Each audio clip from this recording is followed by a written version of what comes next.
can't say the color black without walking on eggshells.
I say, hold up, got my glizzy, bang, bang.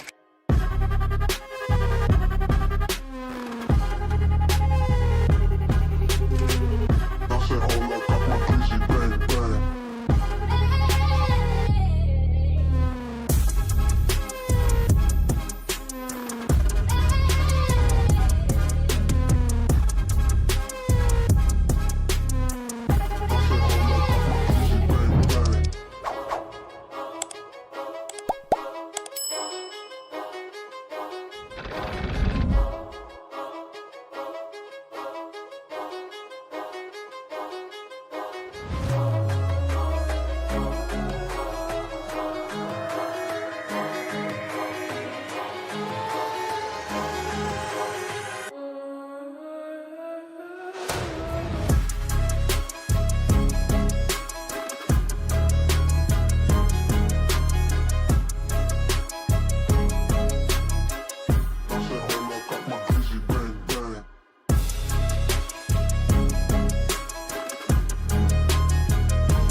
You're tuned into Foolery. Make sure to hit the thumbs up button and subscribe. And consider donating with super chats, stickers, memberships, or you can even gift memberships to other chatters. Or use the tips link in the description to write a message for TTS that will be read on stream. Hit the like button, or you eat black. And that's a fact. Jack. Enjoy the show.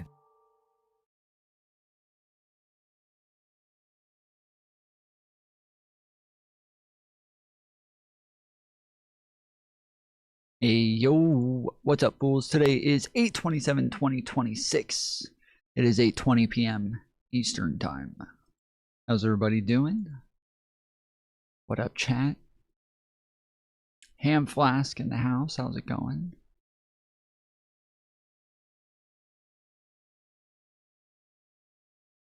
Wow, you answered no? You're a fucking jerk. That's fucked up. What up, Wasted? Joe Romero, Ringolotus. How's everybody doing? Chili. How's it going, buddy? Constitution restricted. 9:20, you're late. It's 8:20 here. I don't know where you are, but here it's 8:20. Yeah, I was trying to get home, and I was actually initially I was like, oh, I'm gonna go live early. I'm gonna go live at 7, and then on my way home there was a crash with like a fire truck, ambulances, cop cars, everything. So I had to take a very long detour to get around, and I hate it when people die where I'm trying to drive.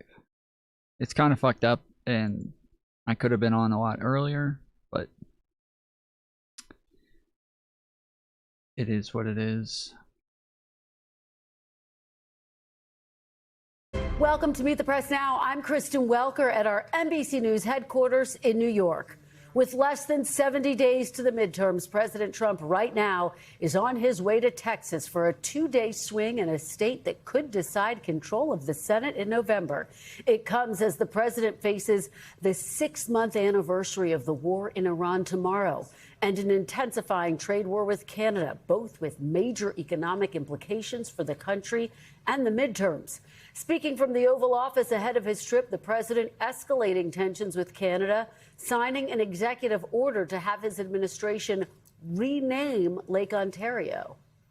Oh, We're my going to be goodness. changing the name of Lake Ontario, effective immediately, to Lake America. The Canadian officials have treated us very badly. They're nasty people. People oftentimes, they'll ask me, who's the worst to deal with on trade? And I said, that's easy, Canada. They are the worst to trade. And they feel entitled, and just we can't have that. It comes as the president and Republicans face a darkening midterm. Is the lake government property? Like, what is it? Is Lake Ontario U.S. property? Environment. President Trump telling Fox News how he hopes Like, that'll show them. I'll rename Lake Ontario.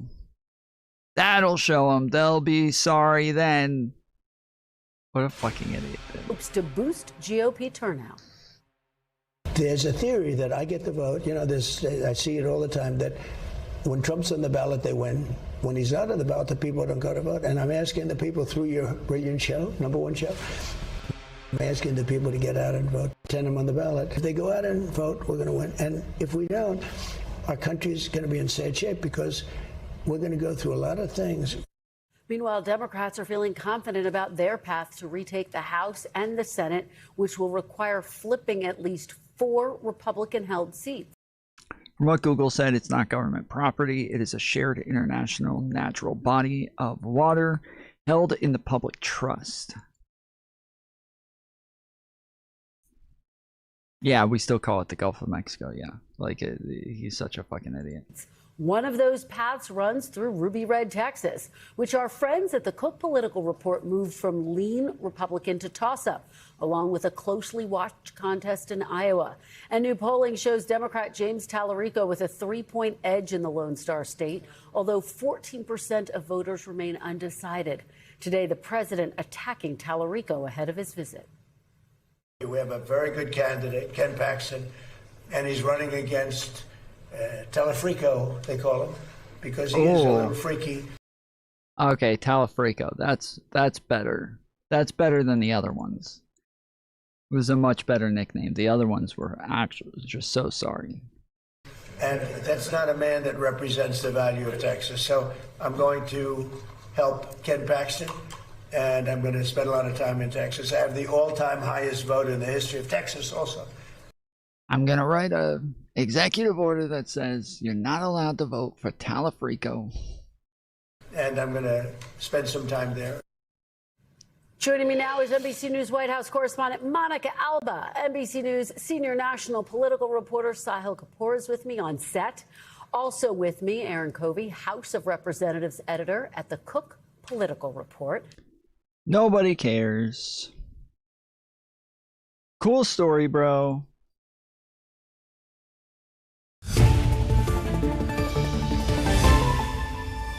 This is what you need to know now. The disaster in Nepal, villages buried, hundreds missing, including 47 Americans, after a wall of water and land swallowed everything in its path. Both parties now sounding the alarm over the camera network tracking millions of American drivers. So, come up to the left. And remembering Rocky Horror star Tim Curry. Bro, my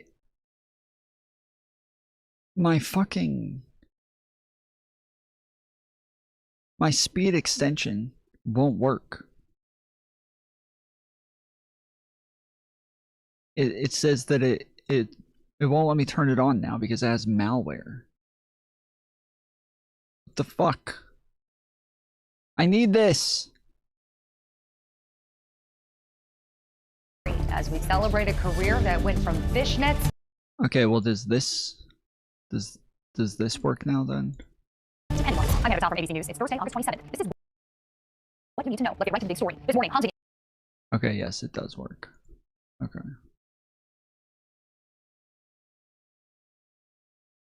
Images out of Nepal. People running for their lives as a deadly wall of water and earth tore through a valley along the Tibet border. Entire villages have been swept away, and overnight, more than 168 people are confirmed dead. Hundreds more are unaccounted for, including 65 Americans, 22 of them from one Tennessee group on a spiritual pilgrimage.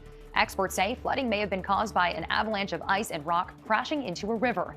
Darren Jacklin is touring Nepal. He was at that now destroyed border crossing just hours earlier and is thankful to be alive.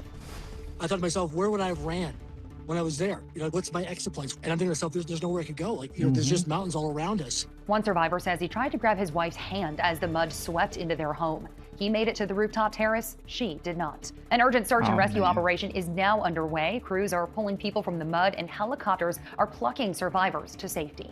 We're learning more about why CIA Director John Ratcliffe. That's what I would do too. Oh man, I tried to help Mantis. I did what I could, but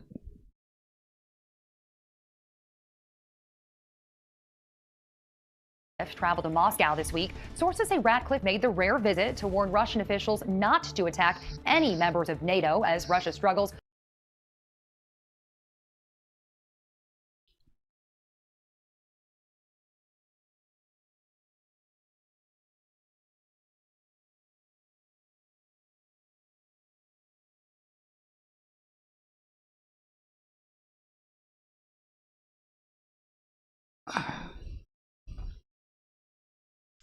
from the New York Post on Twitter, it says, shocking study shows link between transgender ideology and left-wing violence.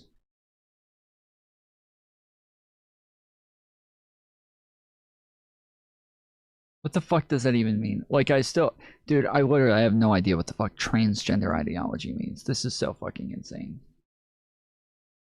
Andy No said, yes, I write about this phenomenon in my upcoming book. Trans violence is real. Too many have been killed. Inside a Trans. That's the name of his fucking book. Inside a Trans. A Trans?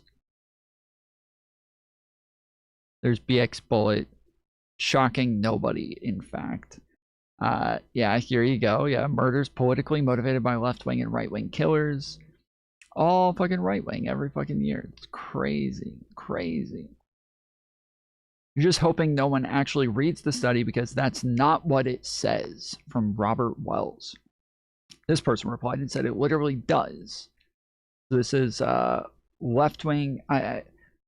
Let's see. The results show that LWA, I assume that's left-wing activism, or left-wing association, significantly predicted CGAS, independently of political identity and age. What is CGAS? I assume that's the political violence.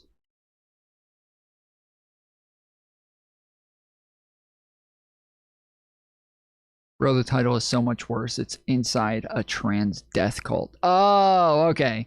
Inside a Trans Death Cult. Okay, I was like, Inside a Trans. What the fuck? These guys are always thinking about being inside of a trans. Okay, so yeah, left-wing activism significantly predicted. I'm assuming this is some sort of political violence, so we'll just call that CGAS, political violence, independently of political identity and age, indicating that association between left-wing, left-wing association and political violence is not reducible to ordinary left-right political identification.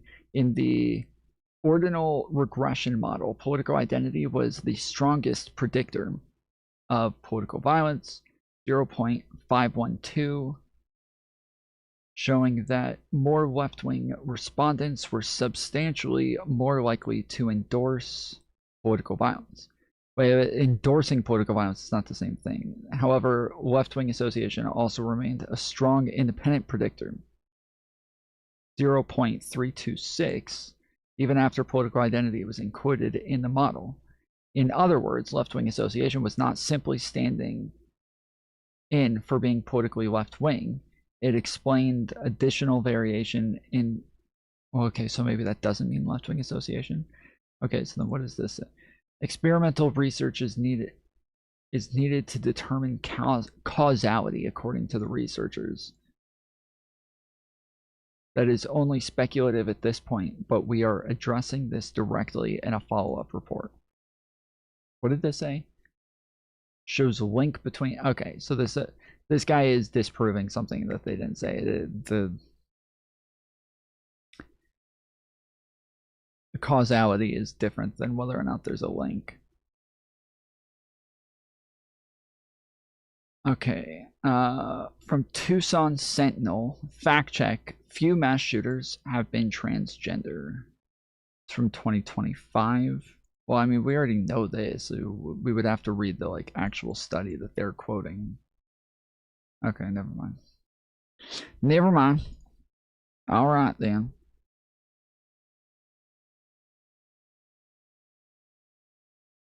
They want improvements to our healthcare system. Whether or not they support Medicare for All is immaterial because the average voter is subhumanly retarded and does not know what Medicare for All is. It's been over a decade since the concept initially made it into the mainstream. The average voter has not Googled the term once. They're stupid. Like cattle, they are led to their positions. So whether or not they support Medicare for All has very little to do with its actual policy merits and everything to do... Why is Pisco trying to fight me right now? What are we fighting about? I didn't know we were fighting. With how people feel about the state. All right, hang on.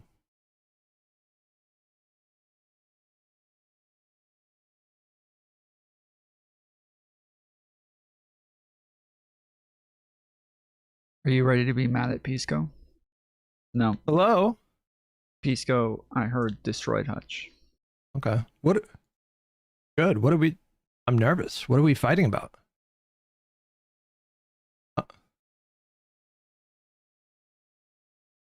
Well, I am nervous because you said you wanted to fight me, but you were you're acting like we had something scheduled and it threw me off. Oh, okay. I see your stream title. I see you leaning into the drama.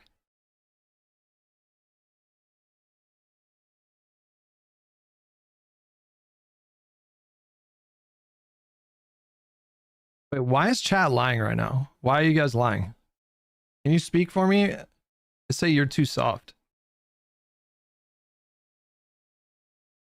Okay, that's better. Definitely get closer to your mic because you're low.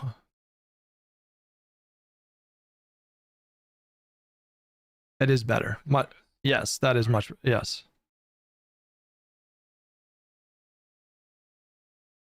Listen. I'm just living the dream. Wait, you're saying no audio at all? I am so confused right now. Hang on. Sorry. One second.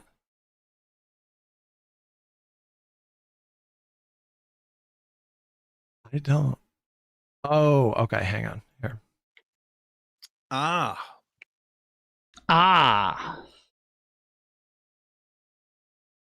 Okay. How about that? Talk again. Testing 1, 2, 3. Hello. There you go. Perfect. All right. People can hear there me. You go. How you doing, brother? Listen. I'm not gonna lie to you. I'm good. I'm very, very good. Okay, that's good. That's good. This feels like a moment that's kind of been a long time coming. We'll put it that way. Yeah, it's a long time coming. It really is. It really is just the longest time coming. Wait, why? I have a concern. Don't cover the mic when you talk. Oh, my bad. I was just being dramatic. You mean the long time coming being the whole Hasan discourse? Yeah, it's kind of centered around him, but I think it's about something that's like bigger than him as well. But yeah. Yeah. Believe it or not, I have something different to bring up. And maybe related, but maybe related. Oh, yes. Okay. All right. Okay. And this is the different thing that I have that may be related. Cool. To bring up is a concern of mine. Because I'm seeing it in certain places.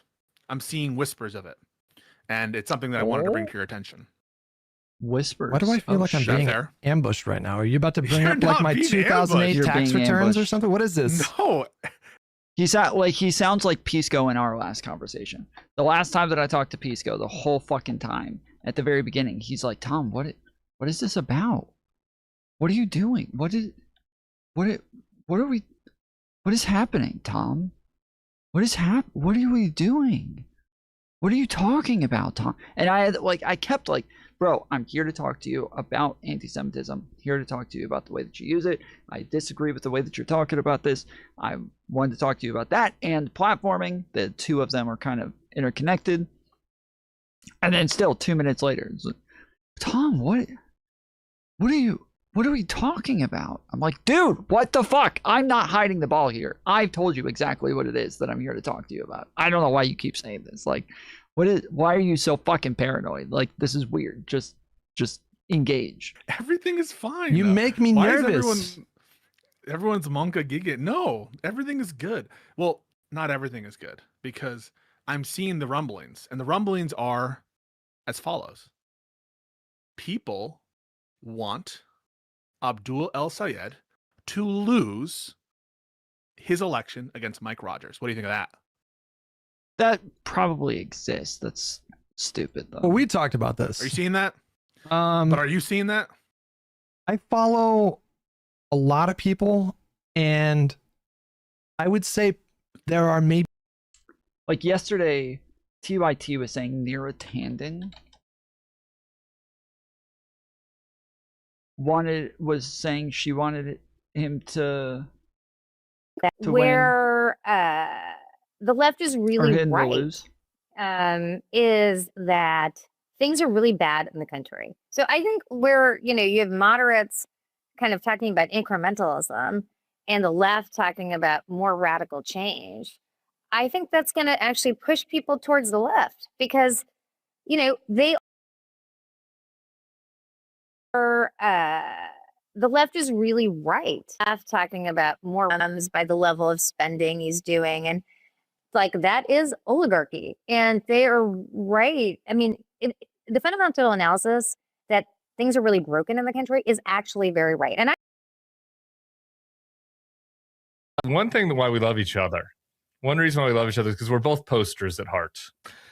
Your Twitter energy, though, lately has been a little bit off of Susan Collins for my taste. I counted this morning 15 tweets about Hasan Piker since Sunday. A lot of attacking the left right now from you on the Twitter account when we have a big challenge ahead of us in November. And so, yes, I think this is a really important thing to that. discuss. I actually appreciate the opportunity to talk about this, because I want to make a distinction. And I've said this publicly. I said this to the New York Times like a month or two ago, which is, we're like left candidates, even DSA aligned candidates win in swing states. Where DSA candidates win in blue cities. Like, that's a healthy thing for a party. It's okay for a Democratic broad tent to have very liberal candidates in very liberal parts of the country. And when people complain about this, I say to them, there are like some really cuckoo members in like MAGA parts of the country, and like, it's a big tent and we should be clear on that. My concern, and it's a genuine concern, is that Hasan Piker is noxious to the brand of the Democratic Party in swing states and swing districts. And I'm always for a big tent, but big tents have tent poles, and tent pole for me is we should be against racism, sexism, homophobia, Islamophobia, anti-Semitism. About strategy. I'm talking about strategy. Like, Abdul won. 15 tweets about Piker this week feels like a lot. Like, Abdul won, and I've got things that I could nitpick Abdul about, but like, he's not campaigning with the Sun anymore, like that was in the past. And again, so like, why keep talking about it? It's like not that helpful. It doesn't feel like. Oh, I see what you're saying. I feel like I have tried to be clear that it's good. It's a good thing that he's moved off of Piker. And I've said multiple times, I would support Abdul El-Sayed. I think this is a good step. A lot of people look. Okay, so she supports Abdul El-Sayed. So even her, TYT, yesterday, we watched them going off about her, saying that she apparently, they kept saying, she said she wanted, what was it, Mike Rogers to win. But obviously that's not the case. So okay. Maybe like four or five people that I follow that are, purely out of spite, and they lay it on real thick, that spite, they want him to lose. Everybody else that I follow, like the normie libs or the libs that you might call more moderate, are kind of pissed at El Sayed because they feel like he's made bad decisions that are, impacting the rest of the party, and he's putting Democrats in a difficult position.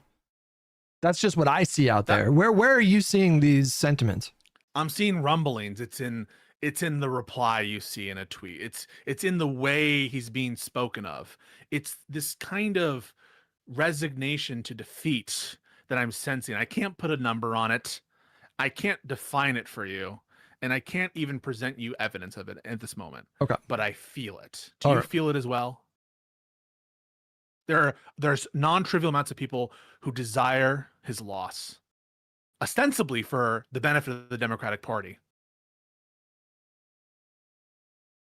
I guess we would have to quibble about what's trivial versus non-trivial. Some people are saying that's what I was about to say. I was about to say, what the fuck is trivial then? Because I would say there's no way that it's a non-trivial amount of people. Like, because when you say trivial in this scenario, I would think you mean like enough to affect the outcome of the election. Which, because it's such a close election, I suppose that's possible, but unlikely. It seems like I see this. I've seen maybe one or two people saying shit like this. This is a very small amount of people. I think most people I follow definitely want to win that seat. Are you frustrated with Abdul El Sayed? I'm just curious. In what respect? Yes, of course. He says some stupid shit about court reform that I think was very That's uncalibrated. not what he's asking about. So yeah, that frustrates me. No, I mean, he also yeah, that's obviously kind not of what like he's a dork asking about. sometimes. That frustrates me. I'll tell you why I'm frustrated with Abdul El Sayed. Dork. Yeah, true. Number one is because I want to pick up as many seats as possible, because I do think that we could have like a crazy map in 2028. But we got to pick up the seats now to make our job easier in 2028. And the second reason I'm frustrated is because I think that, you can make an argument for a candidate like El Sayed using Hasan's clout to raise their name recognition in a race like a primary. But as soon as that's over, you fucking cut ties for obvious reasons. For obvious Immediately. reasons. Mamdani had the good sense of doing that, and he was running in a D+35 city, for Christ's sakes. But what did Mamdani cut ties totally with Hasan Biker? Right away. Just condemned him I wasn't aware of that. Right away. I think he did it even during the primary, if I'm not mistaken. I recall him condemning specific statements of Hasan Piker. Well, yeah, but no, I mean, yeah, he did, but he hasn't had any kind of appearance with him since, or any kind of interaction with him. So and El Sayed has the night of the primary, Hasan was like there at the event. He was invited there. And then I think Hasan was invited to Mamdani's victory. I think that's true. I think that's true as well. So maybe that's out of bounds. But I think 2 days after the primary, or 1 day after the primary, they had a celebration party where there were photographers from the press there. Like, there was a professional AP photographer, and I'm sure you've probably seen the picture of him and Hasan like yakking it up and smiling and yeah. He allowed himself to be photographed by professional media with Hasan on the night of the primary win. And would you agree that his decision to stupid decision? Yes. Would you agree? Would you agree that he's putting other Democrats in a difficult position? I'm not as convinced of that, but that's because I just don't think that this kind of controversy is likely to extend to other races. I haven't seen evidence of that, and to the extent that it's happening, it feels like many Democrats are coming out and saying, "Hey, it's a distraction," or even, "I condemn what this guy stands for." So I'm not super convinced it's going to have any effect at all. In fact, I've been seeing some pretty pretty optimistic looking polls, including of people in the most competitive districts, for example, or states like Talarico. I sent you some polls that show Talarico, even notwithstanding a lead for someone like Abbott, having like these really impressive showings in districts where Trump won by like 18, 20 points. But all of that is, I think, fair for us to go through. I'm curious why it's generating, again, this is my feeling, this kind of simmering resignation to defeat, or I might be so bold, a hope, a desire of defeat for El Sayed. You might be so bold. Desserts. This is what you get for taking that picture with Hasan Piker, and that would actually be good. It would actually be good motivation. It would be good incentives, so that next time someone tries to do this, they know they're going to get destroyed in the election, and they'll never do it again. Are you feeling that? Because I'm feeling that.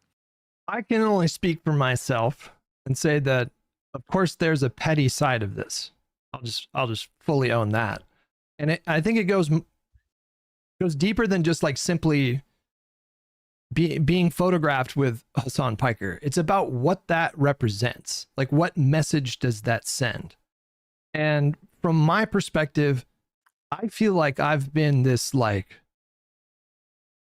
I feel like I have been in this fight against like Trump and MAGA for the last, 10 years, haven't missed a single primary or election, voted straight ticket Democrat every time. And when I see a United States Senate candidate campaigning with someone who, has used his platform for years to say that the Democratic Party is literally like the second most evil institution in the world. That's what he told me, and he believes that. And he accuses this party of being terrorism.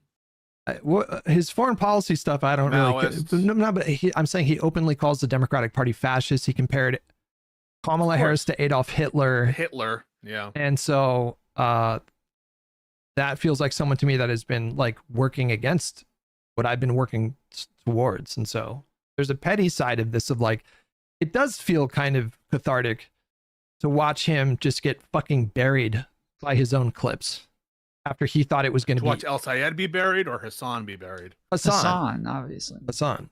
And so, like the petty stuff I reserve for Hasan, but not for El Sayed. I just want El Sayed to make better decisions. Great. I agree. I want El Sayed to make better decisions. And I think the best way we can try to motivate him is, and really to put him in a position to affect that change, is to reward him for distancing himself from what Hasan said.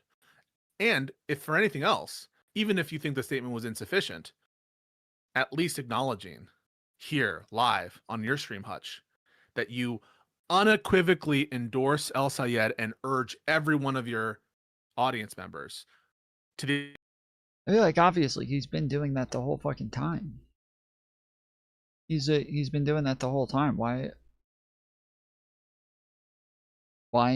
put on like a show like this as though this hasn't been the case the entire fucking time? The extent that they're able to vote for El Sayed. I definitely in the general election. I definitely hold the view that if you live in Michigan, it is really important that you vote for Abdul El Sayed. And furthermore, that's great. If you have time and the inclination to volunteer to help him with canvassing efforts in the state, and furthermore, if you have disposable income that you can send to his Senate campaign, then you should do that as well. Like, yes. Beautiful. Yeah.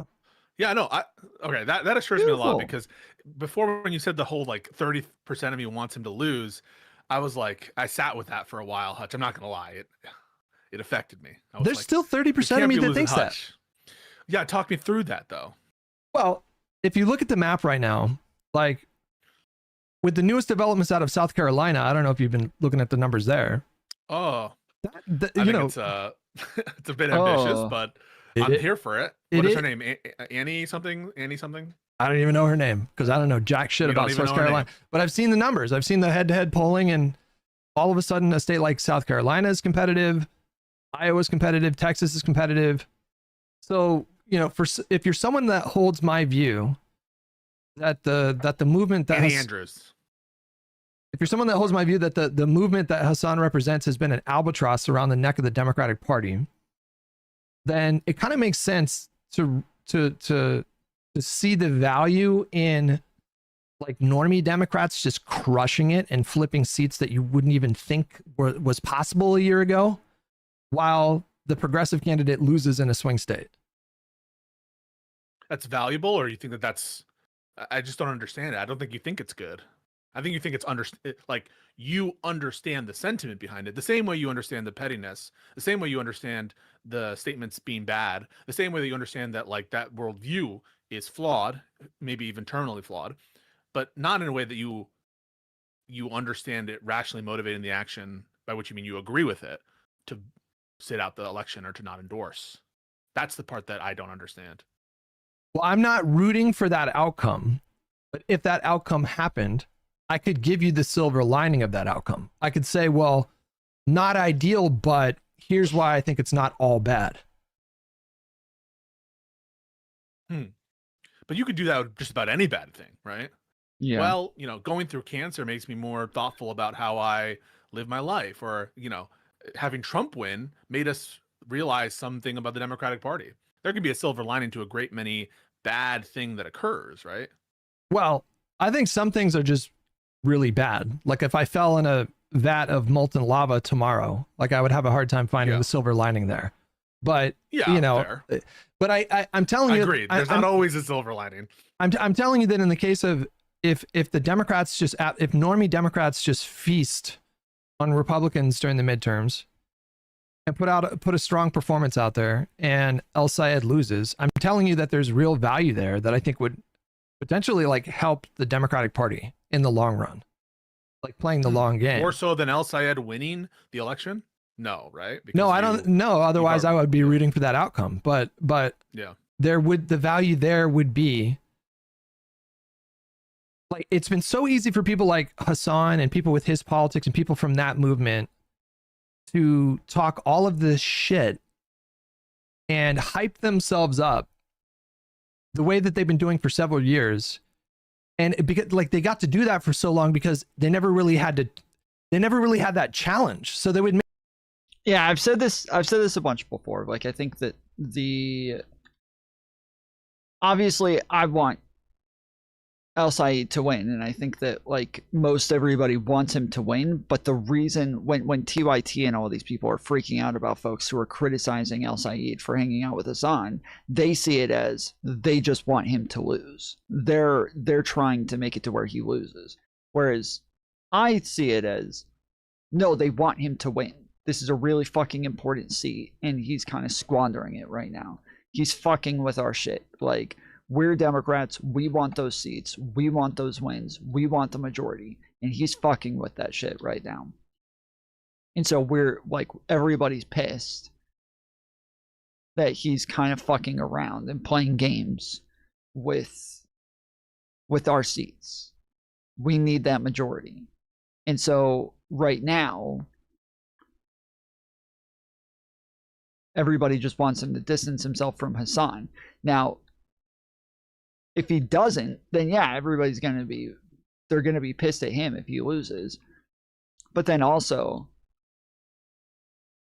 they're going to say like, okay, well, this is beneficial for us in the future. Now everybody, all of the fucking Democrats will see what a stupid fucking idea this was.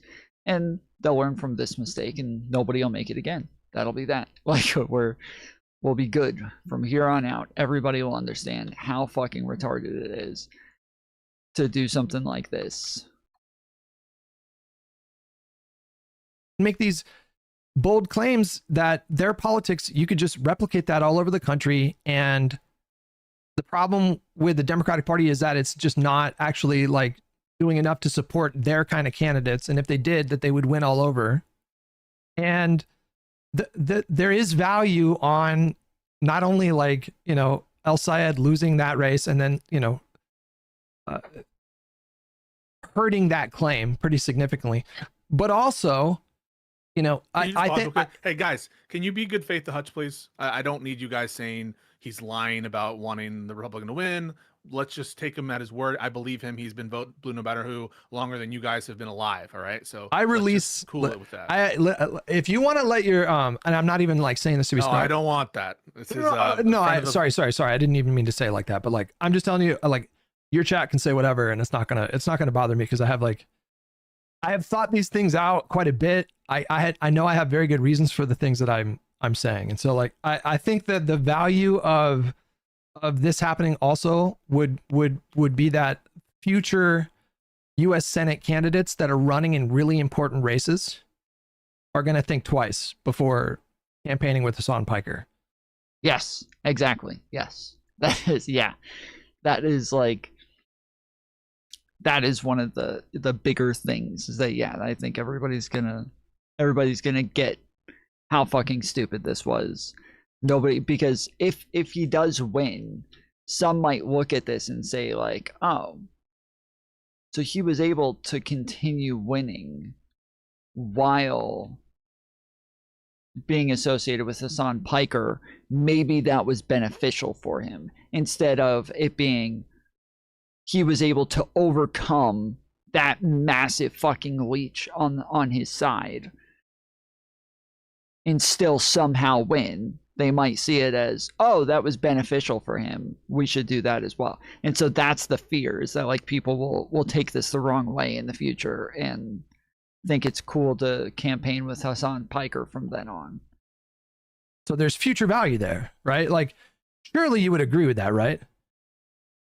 I think that there's future value potentially for the Hasan part of it. Yeah. In the primary context, let's say.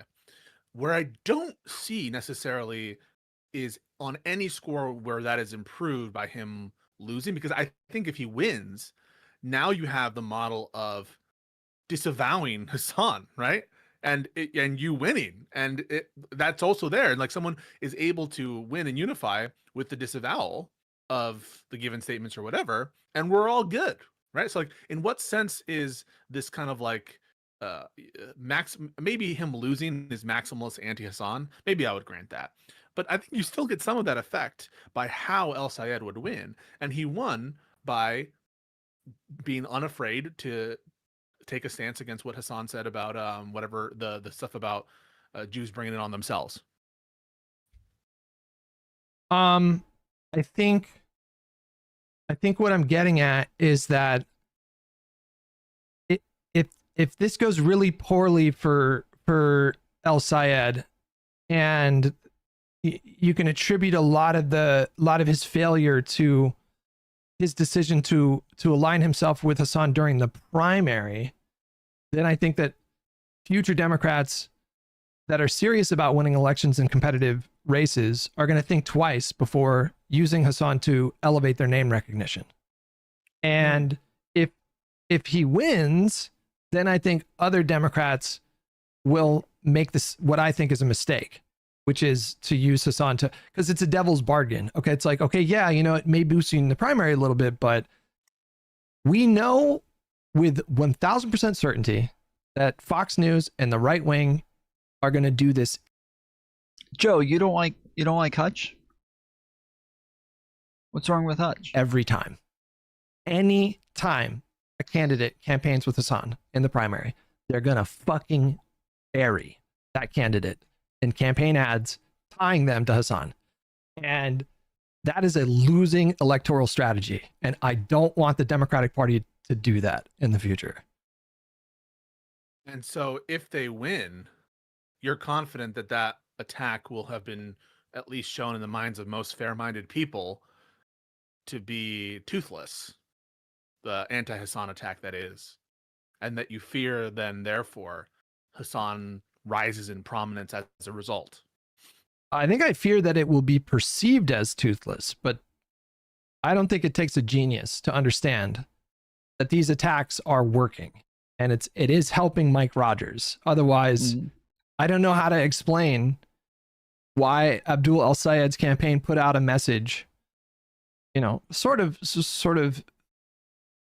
in a way that I think is more subtle than I would have wanted it to be, but like distancing themselves from Hasan, and then yesterday telling another reporter that he has no plans to campaign with Hasan.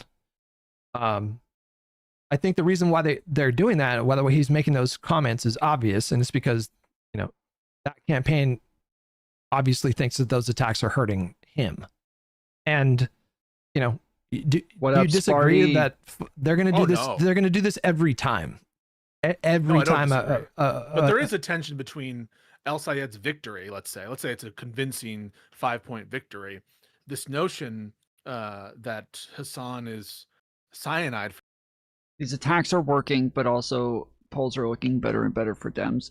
So if the attacks weren't working, I don't think that the left would be so mad about people attacking him over the Hasan engagements. Like, if everybody thought this wasn't actually working or it wasn't actually affecting him, I don't think anybody would actually be upset about everybody calling him out for the Hasan engagements. Like, I think it's obvious that everybody thinks that this is a bad look for him, but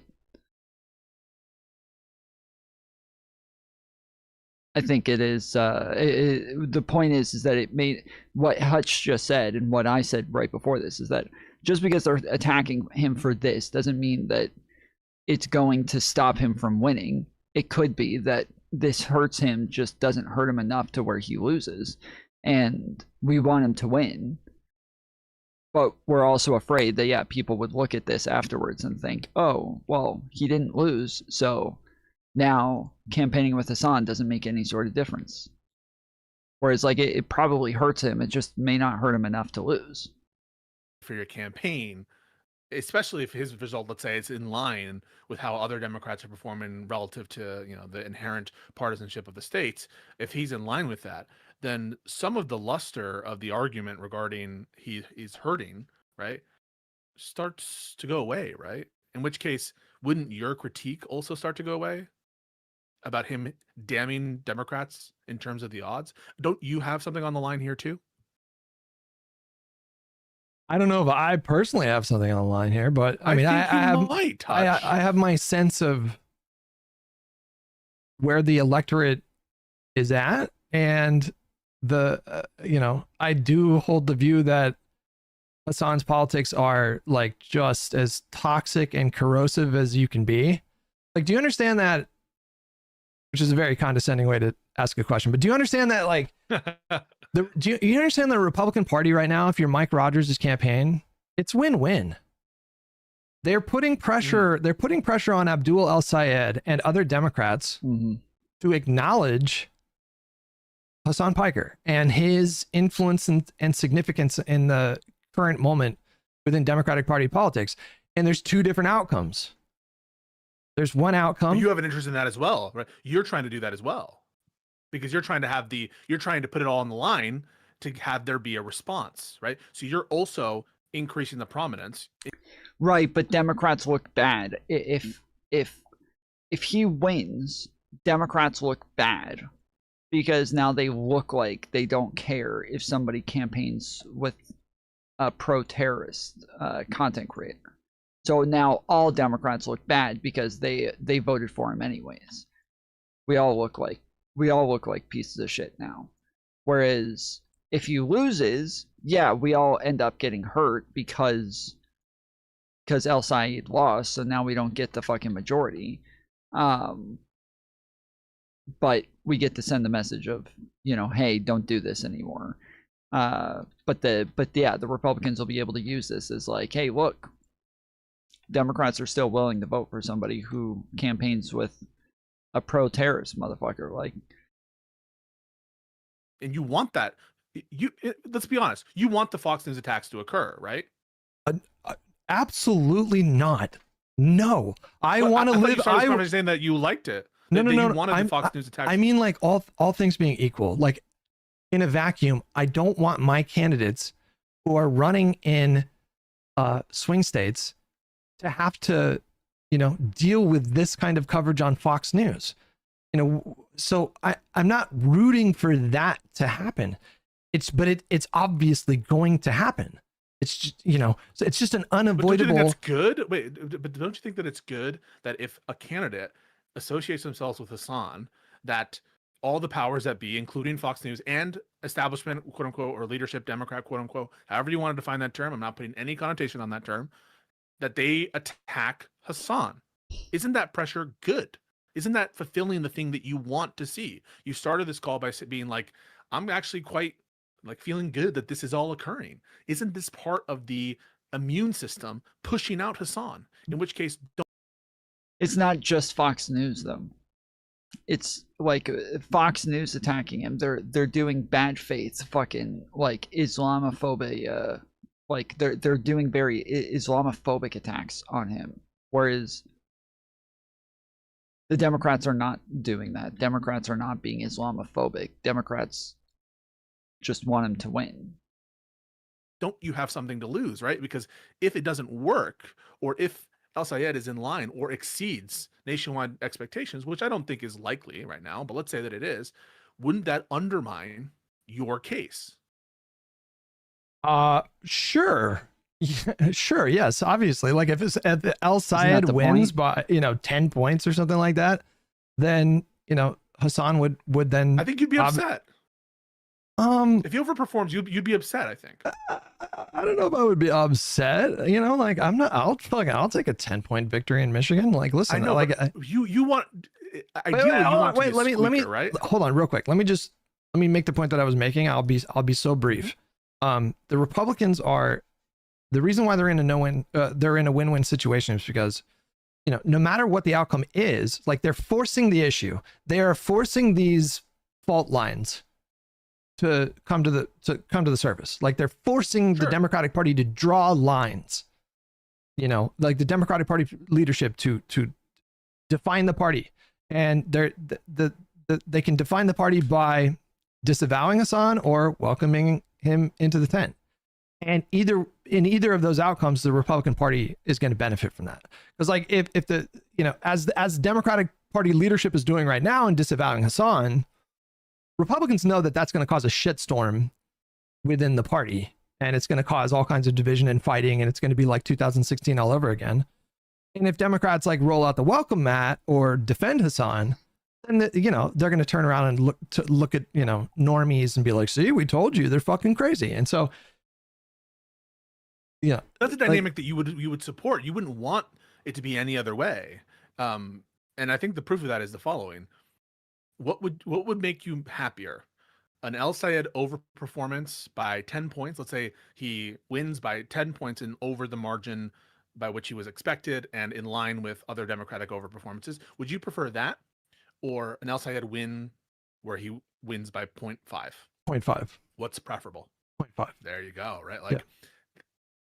And the reason is you're trying to balance, and that's what's causing you to have this tension. The two wolves in you, right? There's two wolves. There's the vote blue no matter who. Two wolves. And there's the wolf about internal Democratic, cleansing, and they're both gay, and they're fighting each other. But I don't know if I experience it as this like uncomfortable tension. They're both gay. That's funny.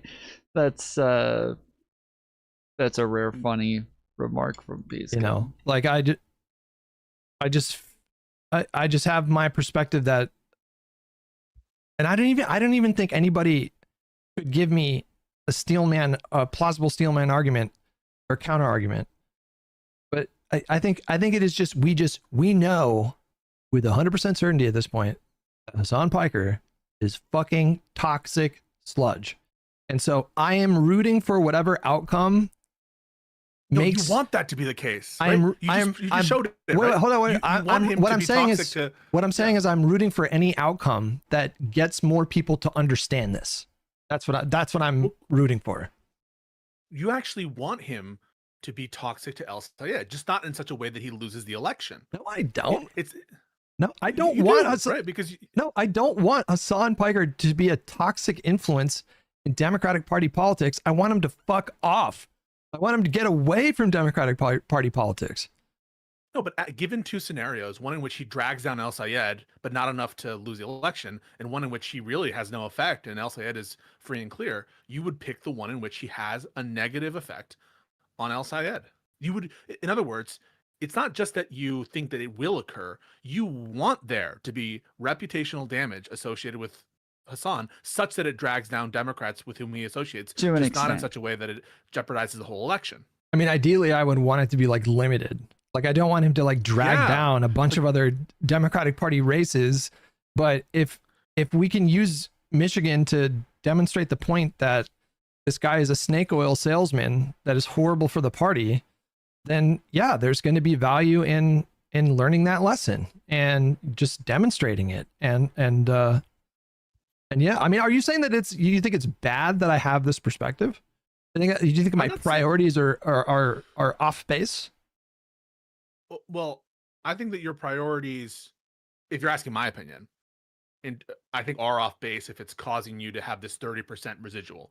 Maybe I would say there's like a 1% silver lining, or however you want to define that. I think 30% to me is too much. So if that's the question, I think it is off base. But more than that, I think this is really clarifying, because it's not just how it's been presented before by the Wick class, the illustrious Wick class. Why, by the way, the Wick class and I have a great deal of overlap. We are substantially very much aligned on many different things, but they have given an account, that is the Wick class, that is, it's descriptive. Hasan is going to cause toxic damage to Democrats, and therefore he already we is need to inoculate, right? But it's more than that. It's not just descriptive, it's normative.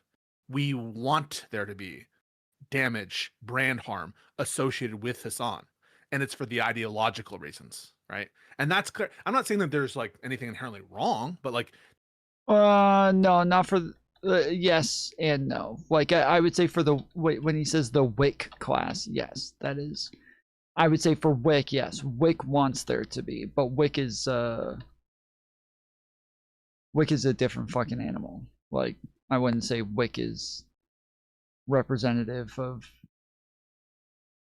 most Democrats who hold these positions right now. I think Wick is a bit farther.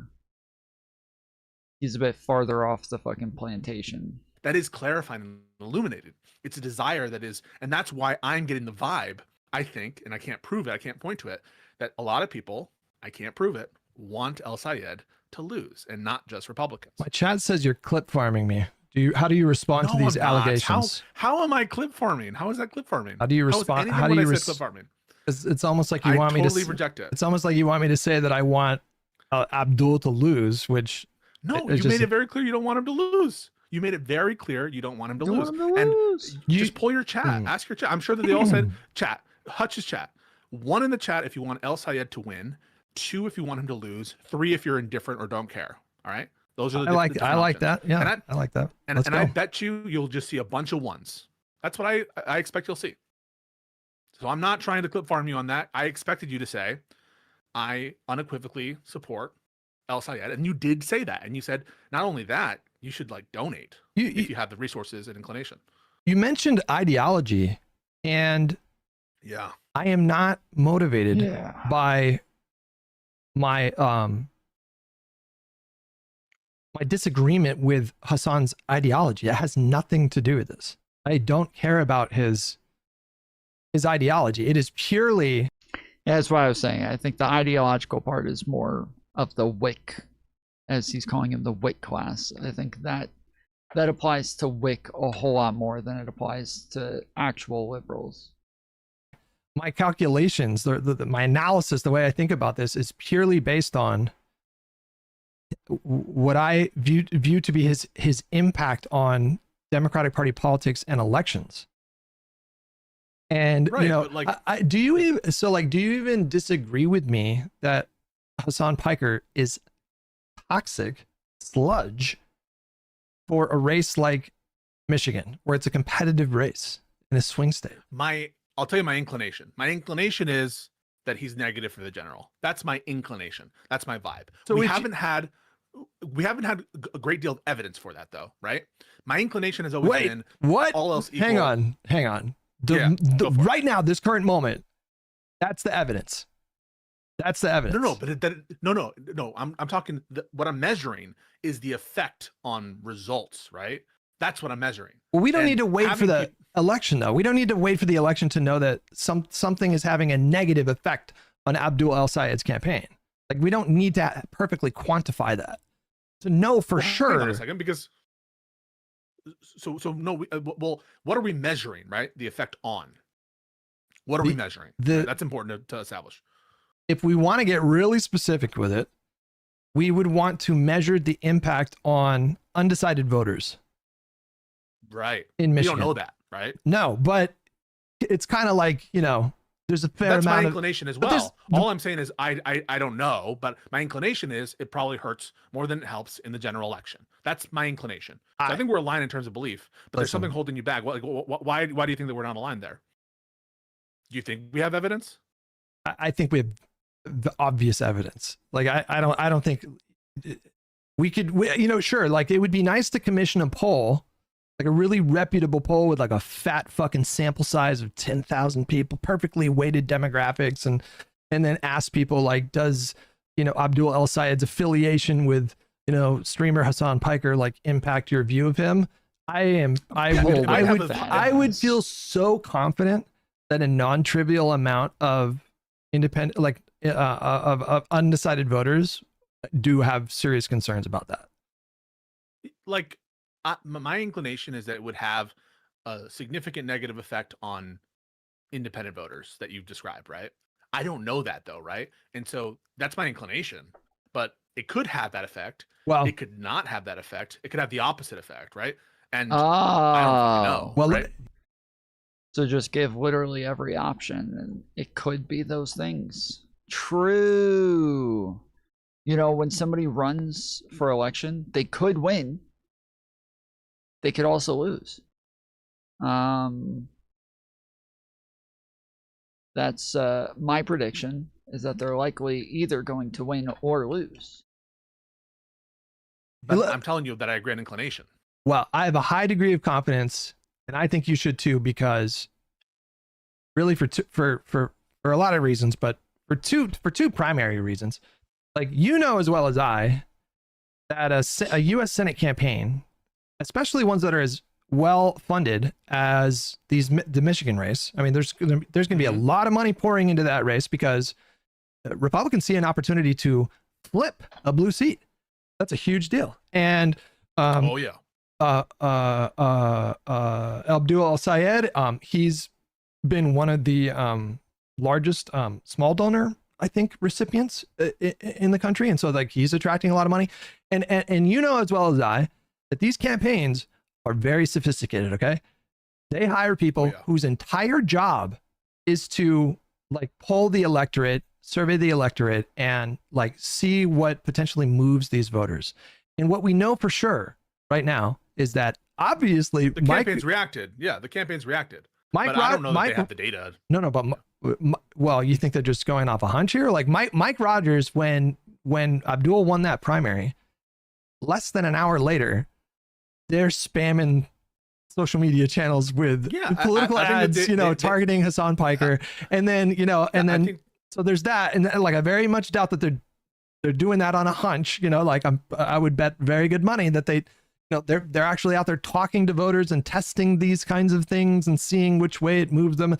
And then also you have, and then I'll shut up, El Sayed, his camp, now they're distancing themselves from Hasan. So clearly both very well-funded campaigns think that Hasan is hurting El Sayed.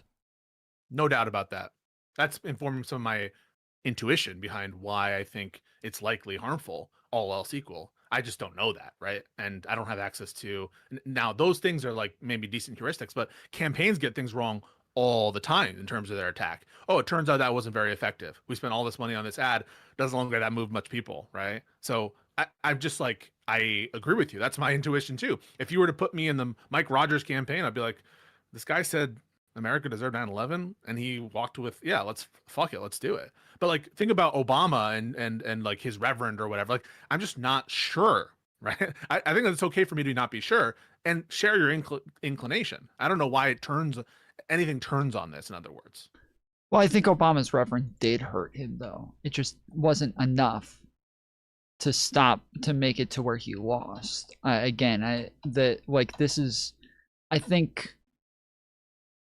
think he's acting as though he has to lose in order for this to be a negative for the campaign. Whereas, yeah, I'm not saying that. I'm not saying that he has to lose in order for this to be a negative for the campaign.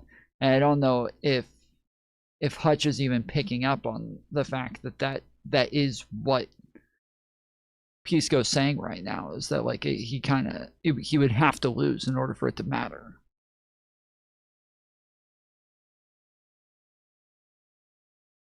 Because it like truly, it could be that Hasan has no effect and Abdul El Sayed loses anyways. Like it could be that AES is gonna lose one way or the other, and Hasan has zero effect, right? The win or lose doesn't mean that Hasan had an effect or didn't have an effect.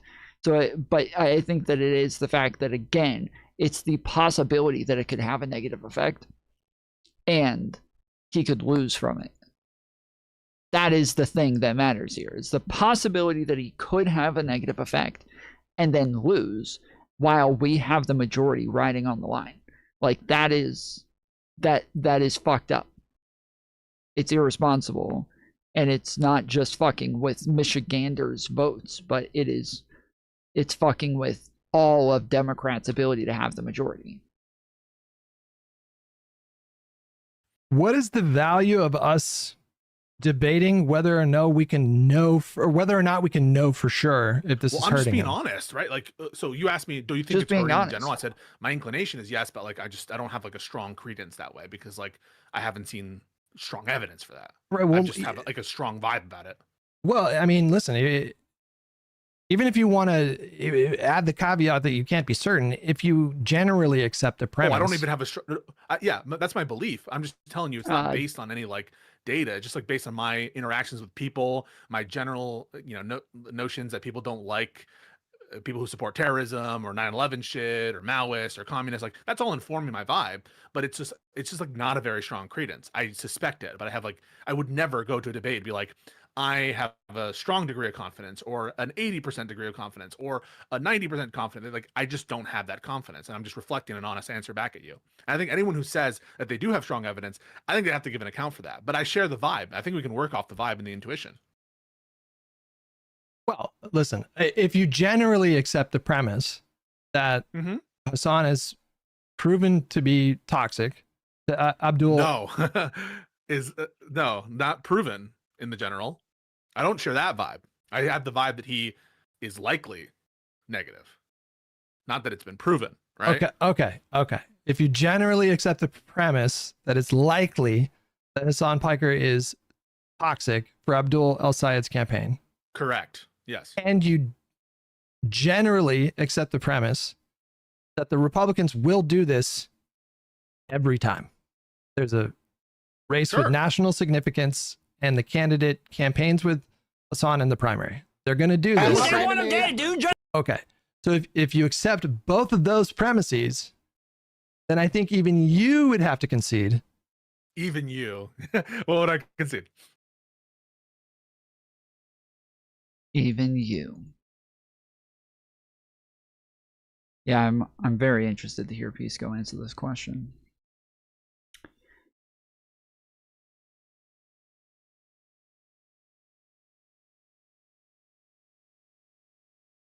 But I'm going to run to the restroom before we get to that point. So, give me just a second.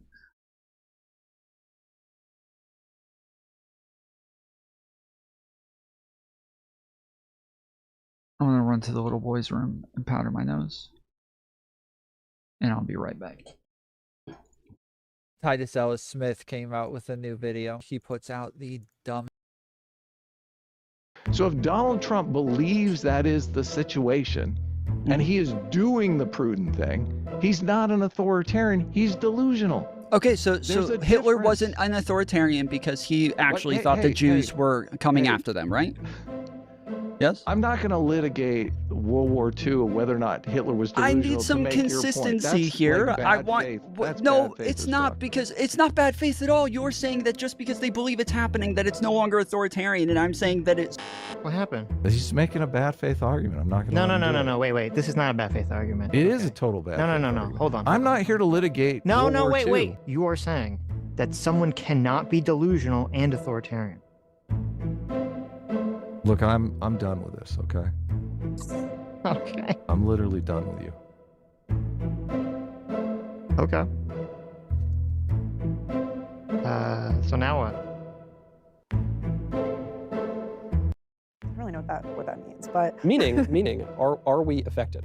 If you grow up in a really bad community where you're taught all sorts of bad things, where you're introduced to drugs and porn and gluttony and just all this nasty stuff, are you more likely to fall into bad vices and habits and temptations? you're more likely, but you're still responsible for your decisions.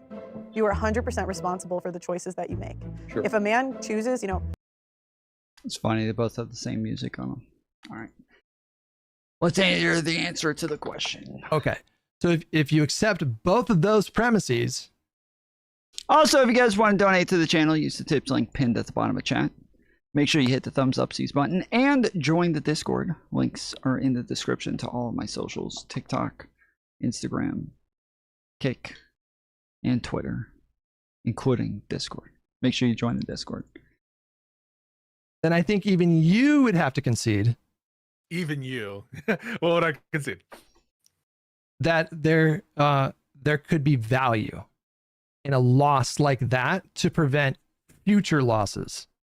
It is shown, the toxicity is just shown in a way that's like really hard to ignore, and then future Democrats Would that be a silver lining? Don't campaign. Is that what you're asking?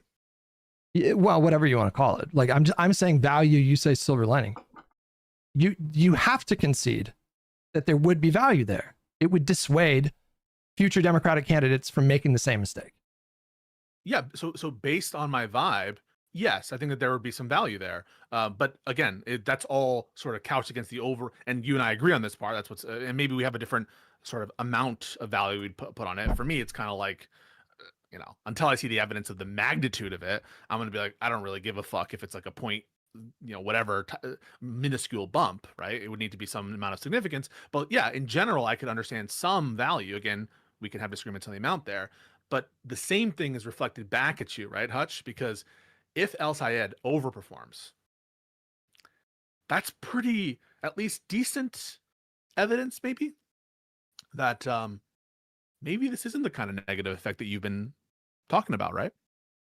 If I see compelling evidence that a victory, a convincing overperformance by El Sayed. Hello, Tom. Hello, can you hear me? Hello. Yes, I hear you. Can you hear me? Yes. Hello, Tom. What up? So I listened to this earlier today while I was working. Uh-huh. And listen, I don't know Hutch, but if I did, he would be my boy. Okay. Okay, so that's the disclaimer here. But I think that, and I don't know if you even disagree with this, I feel like Hutch does Fox News' job for them. Like, do you think it's possible that there would be less attention on Hasan if Hutch and the Wick class didn't spam out Hasan slop nonstop every day?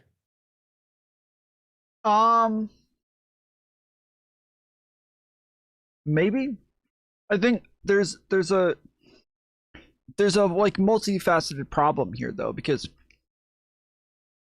Hasan also is constantly talking shit about Democrats and liberals, and is he's somebody who kind of starts the fights a lot of the time.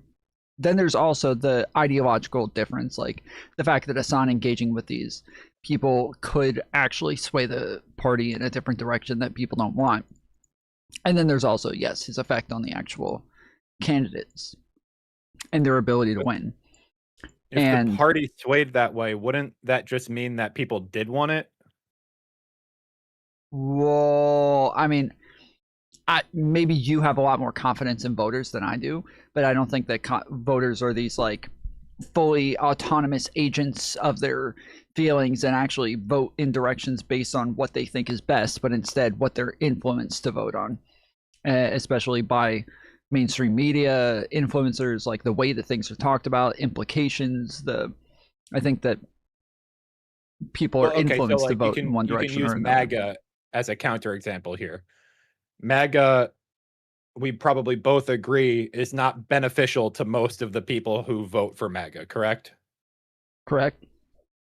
But whether that's true or not, it's still the case that the overwhelming of conservatives are MAGA.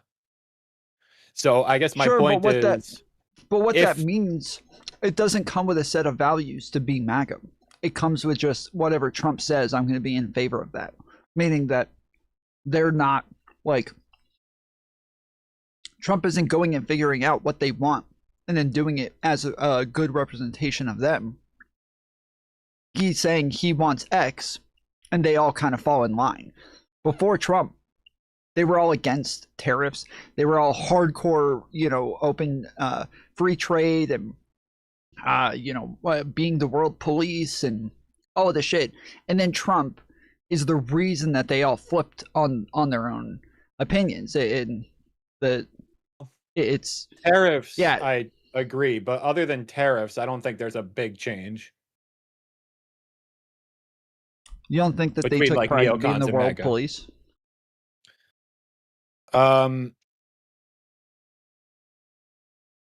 Well, they do want to be the world police, and they did before. Right, but no. Coming into Trump's presidency, this time they didn't, because Trump said that was bad. Trump said that was globalism. Also because of a impression that Biden was like doing Ukraine and Israel and so it was like also a factor of negative partisanship as well as part of it. But sure, I yes, mean, yeah. I think there was a brief period during Trump's second term before Venezuela that Republicans didn't want to be world police, but that's a period of like 6 months. But my point is that they go from wanting to be world police to not wanting to be world police, back to wanting to be the world police again. It's not a values-based thing. It's not a principled thing. It's not something that they actually want, and he's representing them. It's Trump says it, therefore they want it. And I think that that's continuously kind of the case with a lot of people on the Democrat side. I don't think they're so much smarter than MAGA. I don't think they're so much better than everybody else. I think they're just as influential or easily being influenced as MAGA is, and that if they're able to be influenced in a direction, that they're going to go in that direction regardless of whether or not it's principled or not. Okay. The whole reason I brought up MAGA was an analogy, because one of the things you said you're concerned about is Hasan potentially shifting the Democratic Party. And you said, I think something along the lines of like shifting the Democratic Party towards something. Are you saying that it's shifting it to something that would be less electorally advantageous? Like in generals? Or do you remember? Because I brought up MAGA, and MAGA might be a pointless thing to talk about. I don't even remember why we were talking about it.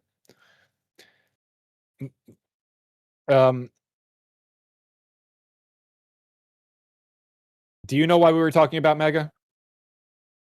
I mean, I was saying that MAGA was like just as easily influenced, but that wasn't why you brought them up, and I don't remember why you brought them up. I don't even remember. So maybe we should switch gears. I think I could be convinced on your position that perhaps, well, it's like there wasn't necessarily an ideological shift in the conservatives with MAGA. but they did change. They changed from being neocons to being MAGA. Right. And that's what they want. So, like, you could say what the Republicans want, what conservatives want is whatever Trump wants. Yes. And so my point was, if that's what they want, then that is what they want. And so if Hasan shifts the party in the same way, right, but I'm saying that's the not, way the it's party not that shifts they would be actually representative want of the party. those things. Like, again, when I think like they want that, I'm thinking like there is some like principled ideological thought process that brings them to this conclusion that this is what's best, instead of like they followed some other person who thinks that that's best and they trust them, so they go with that.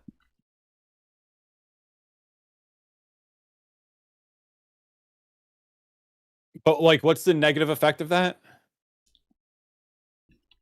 That we end up with somebody like Trump.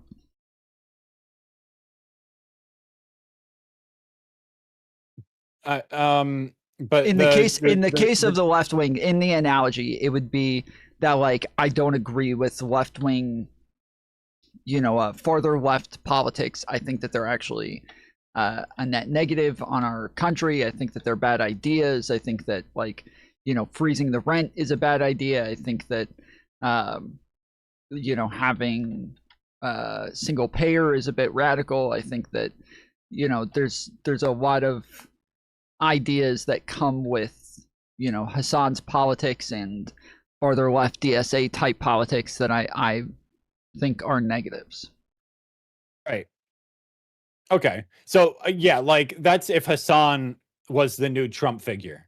Like if Hasan was literally not the Hasan, but just not literally Hasan, but just that Hasan could influence politics in that direction, and that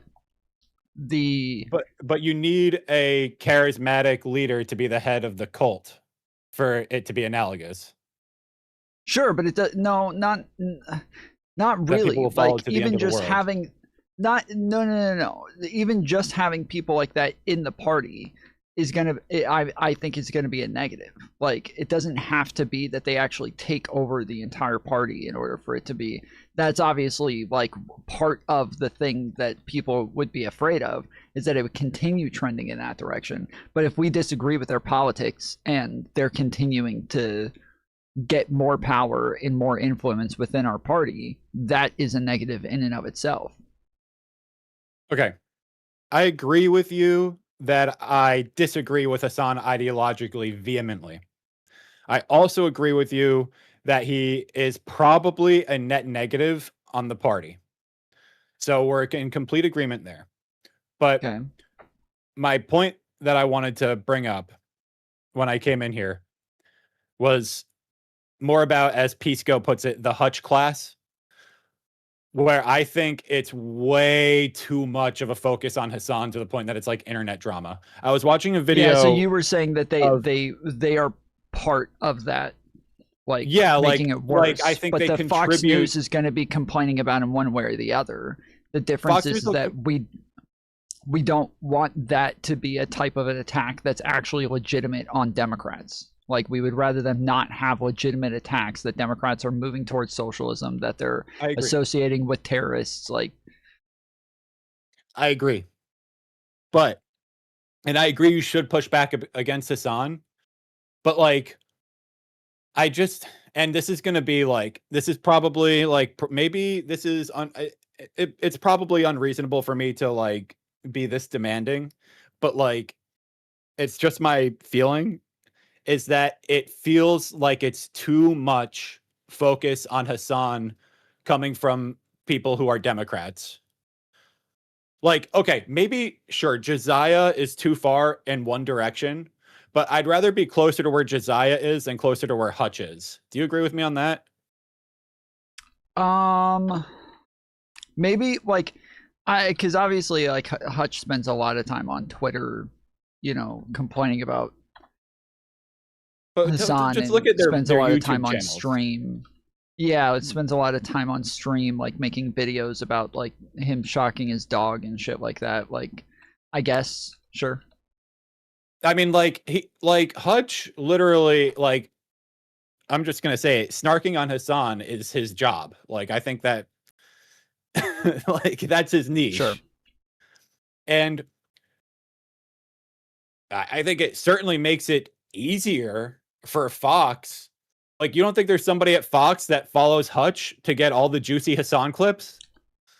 Maybe, but I also think it's necessary to separate ourselves from those people, because during the whenever I had people coming on to my stream after Trump won, and a lot of these guys are talking about why they voted for Trump, a lot of it is about the way that they view Democrats. And the whole time I'm trying to explain to them, like, dude, we're not actually in favor of open borders. We're not actually in favor of, like, you know, letting all the illegal immigrants in the country. We're not actually in favor of you know, Iran. We're not, like, but having a ton of examples to point to of Democrats that are making these points and arguing that, you know, they're not in favor of these things, that's beneficial to my point. Whereas if instead we're not principled and don't really stand up against the things that we think are wrong and that we disagree with, then it's not as easy to make those points anymore. Then wouldn't it also be logical for a big part of Hutch's content to be going out of his way to separate people like Syed from Hasan? If we want them to not lose to Republicans, that's why. But that's what he's doing. He's asking for Syed to separate himself from Hasan. He's asking for Syed to separate himself from Hasan, but I think we both agree that that's politically dubious of an endeavor. Like, sure, yeah, you could say I disown Hasan. He's an anti-Semitic freak. But then it's like, why were you campaigning with him in the first place? And it reflects poorly on his judgment that he would make such a big mistake. The other thing is that a big part of Syed's coalition, and this was evident in the primary results, is like college educated men that Hasan delivers for him, essentially, right? Yeah. So he doesn't want to lose that base of support because he's not very popular with, like, black people, rural people. If he didn't have that base of, like, I guess, like, college towns, he would have no I gotta get rid of the chat here. I gotta hide it because it's making me question myself. Mantis is crazy. It would well, if he fully disowns Hasan, he could lose some of that base of support. Sure. So obviously that is true. But I don't know that Hasan had, like, a huge influence. I think it's obviously true that a lot of people are going to look at it as, like, kind of weaselly that he would campaign with Hasan, and it seems to be what he's doing, to be honest. Like, it seems to be that he is, like, he campaigned with him in the primaries and then kind of separating himself now. That seems to be what he's doing right now. But then, like, I don't understand what Hutch's problem is then. Well, he's saying that that's good, that he is separating himself from Hasan. Like, that's kind of what they're getting at, is that he's saying, like, yeah, he seems to be kind of, like, separating himself, but they talked about it at the beginning of this conversation. Yeah, they were did you listen to the part yet where they were talking about, like, specific prescriptions of, like, how Abdul should be addressing this? Like, and Pisco is saying, like, or where Hutch is saying, like, you know, it can't necessarily be a full disown because then it reflects poorly on his character, but he does need to disavow it to some extent. Did you get to that part of the conversation yet? I'm not exactly sure where you are, because I listened to the whole thing earlier. I'm sorry, say that one more time. They talked. Sorry, I'm like not You a need like a amazing stronger communicator. disavowal of Hasan. There's a part in the conversation that you're watching right now. I'm not sure if you've gotten to it yet, where Pisco and Hutch are going back and forth on what Hutch thinks would be an appropriate way for Syed to address it. And they're going into like specifics. I'm wondering if you got to that part of the conversation yet. I don't think so. Okay. So let's not talk about that because that's going to come up later in the conversation. So, okay. Do you agree that Hutch is way too far on one end of the spectrum when in reality, what we should be doing is boosting Democrats, criticizing Republicans, and yes, devote a small portion to like criticizing elements of the Democrats that we believe to be harmful? And Hutch is like way out to lunch on like he's 100% or 99% on only focusing on who he believes to be harmful Democrats. So, in theory, I would agree with you. Like in you know, in a perfect world, yes, probably. But the problem is that because other content creators don't really talk about it much at all, I think that it obviously becomes like the small few who do talk about it are going to talk about it incessantly because there's such a wide gap there to fill. That's I think it's pretty easy to talk about like Trump being bad. I think we've all like done that for it. There's because as I said, there's like a lot of things that go into like what's happening right now. One of them is that we've literally spent the last 2 years talking about nothing but Trump bad. And not only is it like kind of boring and obvious and repetitive, but it's important though because he keeps doing bad stuff. It is, but it's he keeps doing bad stuff that we all like expect him to do now. That's the problem, is that like it's literally we all know he's going to do this shit and it's just more of the same every single day. And engage oh shit. Hold on one second, my earbuds died. I'll continue explaining while I try to find my my earbuds. Take your but time. The other part of this is that we're wait shit, I have no idea where my earbuds are. Fuck. Okay, hold on. I have absolutely no idea where my earbud I find case the is. auto like thing. The on other part of this Discord is that works pretty well. the well, now I've lost my train of thought. All right, fuck. Hold on 1 second. Let me find my earbuds real quick. Okay. Yeah, I'm not gonna lie. I'm kind of afraid to look at the chat here, guys. I think that you are going to be very mad at me here. Yeah, okay.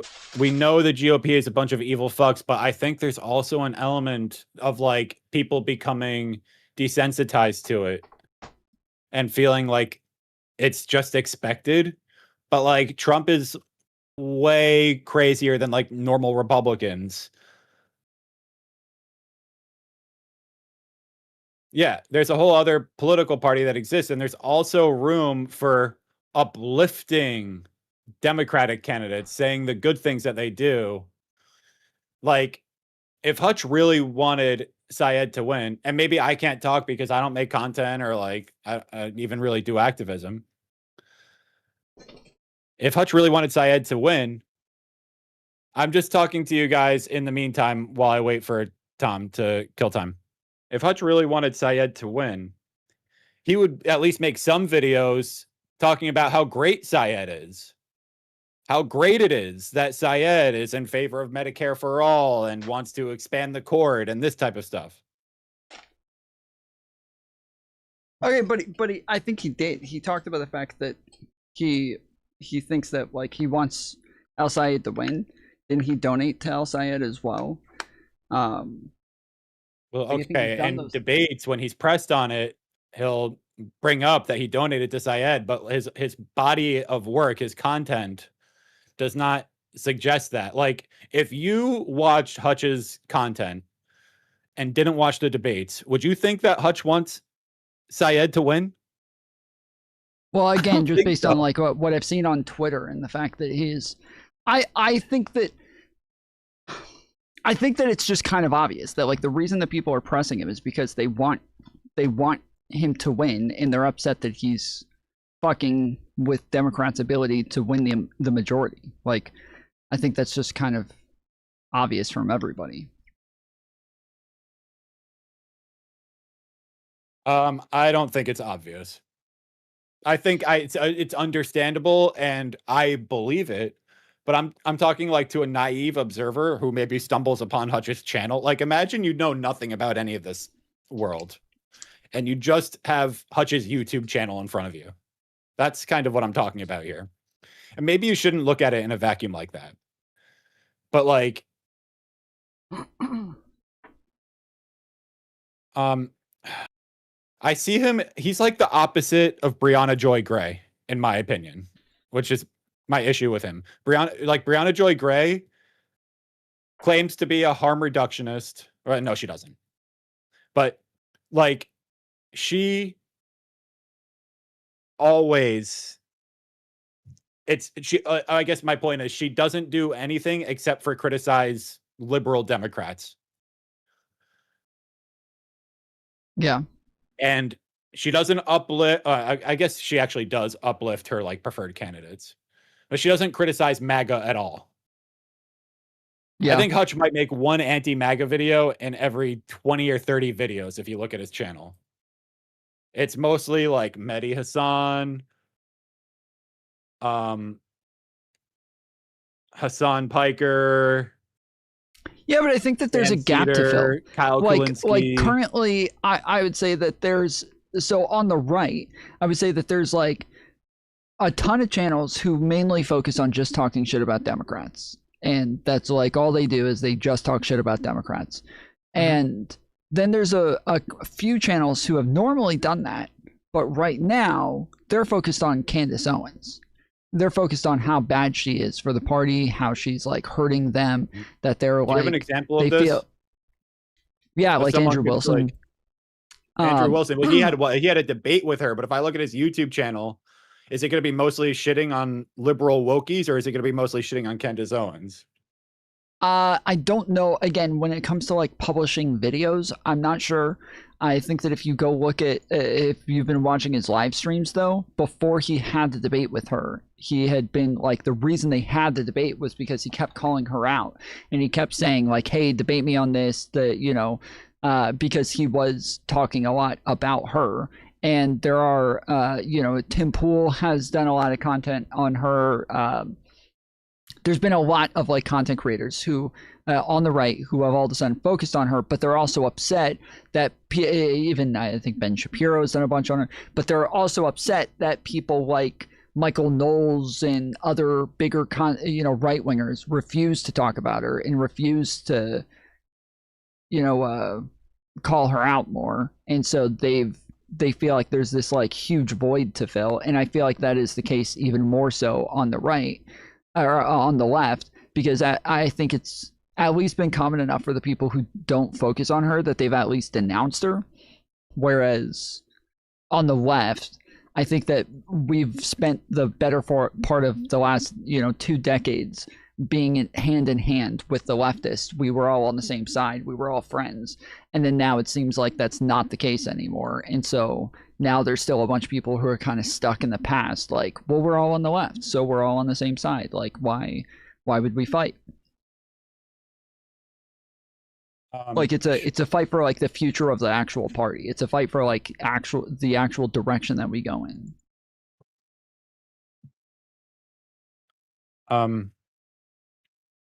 Where was I going with this? Okay, so there's 2 things that are kind of on my mind. Let me just go one at a time here. So are you concerned that by being too absorbed in Hasan slop, you are feeding into a positive cycle of essentially negative partisanship, reacts, just like Hutch would say, toxic sludge, but like, and you're actually feeding into it. And if you actually were the bigger man and took a step back, it would decrease Hasan's power. Like, not necessarily decrease Hasan's power, but I guess what I'm saying is I think it's too in the weeds of drama. And like maniacally focused on a single individual. And I guess the DSA in general, but like, and you're saying that there's nobody. That's how a lot of that's online politics though. Like a lot of it is you're in a space with a ton of other content creators, and you're like going to engage with the people that you're around that are in your sphere. So just the same as there are a lot of people who spend an inordinate amount of time going after Destiny, I would never think like, oh, why are you going after Destiny and not Donald Trump? Like, well, it's because the Destiny's in their space. Destiny is in their sphere. It makes sense that they're going to like focus on him a lot more than they would bigger politics, because they can't actually influence bigger politics at the same rate that they can like, who do you think, space. Like, I would say Destiny focuses way more on Hasan than Hasan focuses on Destiny. Sure. And so he's like creating the feedback loop that I'm saying is harmful. I think there's a no-win situation there. Like the idea that yes, the more that they talk about him, the more that it like platforms him, the more that people hear about him, the more that Fox News and CNN are all talking about him, the more that he becomes bigger because people now know who he is. But it's also like if he's able to get into mainstream politics without a lot of pushback and without a lot of people calling him out, and he's able to just slowly work his way in there, he will quietly, gradually make himself bigger anyways. And so at least this way, when he makes himself bigger, it's doing it with actual pushback where people are calling out the bullshit that he's done and said. Yeah, but like what I'm saying is that pushback is identical to the pushback that comes from Fox. It's not. The pushback that comes from Fox is fucking Islamophobic. Well, no, they say it is Islamophobic, but they're also saying Hasan said America deserved 9/11. Hasan said da da da da. Hasan said da da da da da. Sure, but it's not identical because theirs is Islamophobic. Is not, disowning him. Da da da da. I agree, yes. It's Islamophobic, but they're using Hasan to paint the entire Democrat Party, whereas Hutch is not. Like they are very different, and I don't think that to anybody they would look at the two remotely the same. They're both attacking Hasan in that sense. The fact that they both go after Hasan, sure, they're the same. Right after January 6th, both sides were complaining about Donald Trump, but like we weren't the same. One side was complaining about him because we wanted him gone. We were upset that he was like an embarrassment to the fucking country. The other side was calling him out because they wanted to make their own party better. They wanted to actually improve their own party. We're not trying to improve their party. We want to make sure they fucking lose in the from now on. We want to make sure Donald Trump disappears. Like very different motives, very different ideals, but that's who we are today. We're the ones who want to make our party better. We're the ones who want to gatekeep our own party. We're the ones who want to make sure that we're actually heading in a better direction. So as far as the direction of the party goes, I want to give you what my impression of the DSA is and kind of explain why I think it's not so bad. I agree it's bad, but not so bad. So the way I see the DSA is their actual practical policy goals are generally just like median Democrat policy goals. And they go too far in a few areas, like abolish police, abolish prisons. I think abolish police and abolish prisons is the only reason DSA is toxic, honestly. Maybe open borders. Like, you get rid of those three things, and they're no different than Brian Tyler Cohen. Do you want the workers to own the means of production?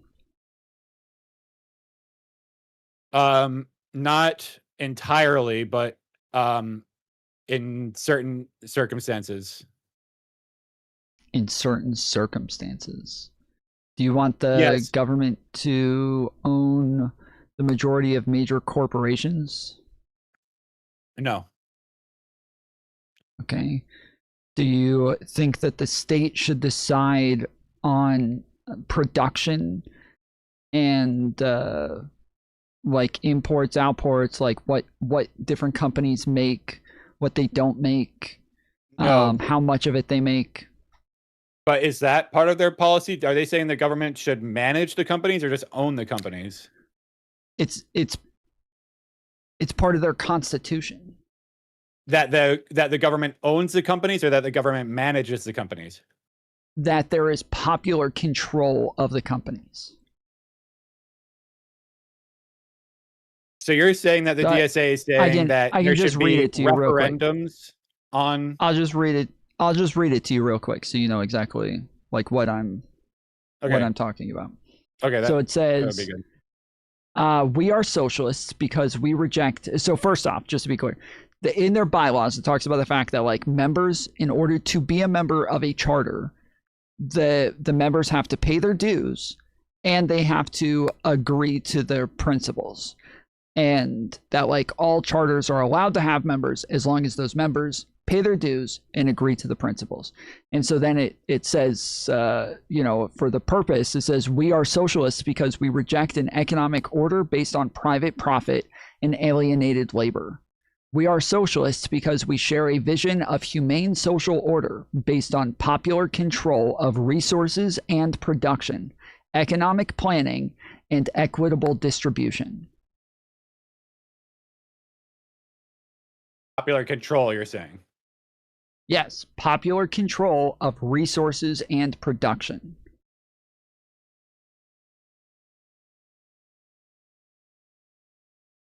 Okay. I had not read this before. Is this on their website or something? Yeah, I posted it on Twitter as well, with just like a screenshot of it. Twitter, unless I'm looking for models. Okay, well I sent you a DM of it, but okay. But I was actually just you can go to their. Okay. So okay. Well, yeah. I definitely agree. DSA I agree. Under I'm not Constitution and bylaws. Yeah. I'm letting you know, like, if anybody wants to find it, it's on their DSA website under Constitution and bylaws. So, as a social democrat / democratic socialist, which is essentially, if you ask me, the same thing ever since the Bernie rebrand of democratic socialism, I disagree with this. This is essentially communism. I don't agree with communism. I mean, I think it's just regular socialism, but sorry? I think it's just regular socialism. Workers owning the means of production would be communism, if I'm not mistaken. No, that's socialism. Workers owning the means of production is a process of getting rid of class, and then communism is a classless society. So the process of getting rid of the class is the workers owning the means of production. So when you have like a vanguard party that's coming in, they are the ones who are going to put in the processes to eventually take away all the power from the proletariat. Sorry, not the proletariat, from the bourgeoisie. Okay. Sorry, I just one thing in the chat. I'm just going to respond to it because I think it's important. Demsoc and Soc Dem mean the same thing ever since Bernie Sanders, who is a Soc Dem, labeled himself a democratic socialist. I disagree. Do you agree that Bernie is a self-described democratic socialist? Yes. Do you agree that he is in reality a Soc Dem? In practicality, not in ideology. Do we have anything from Bernie saying workers own the means of production? He was literally a Did he agree tanky to that? for a very long period of time. He was a straight up Marxist-Leninist. Like, You mean he like when was- he was like 50 years ago when he was like Yes, yeah. different But person? the point of democratic socialism is to be just a more pragmatic process of getting to socialism through it with the like more liberal values. But like when people think of Bernie, do they think of workers owning the means of production, or do they think of Medicare for all?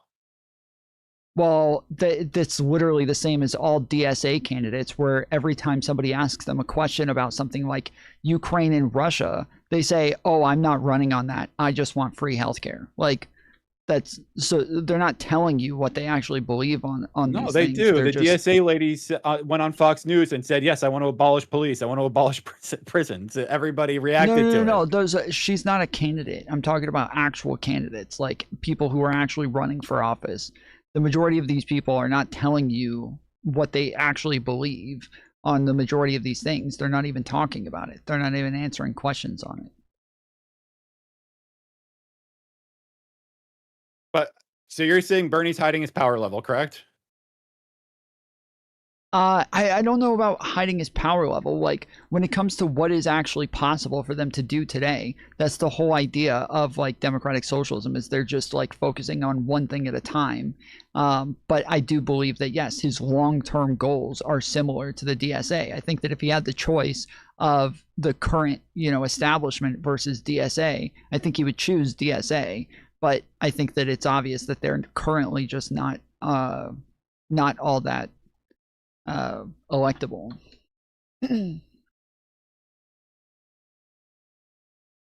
Okay.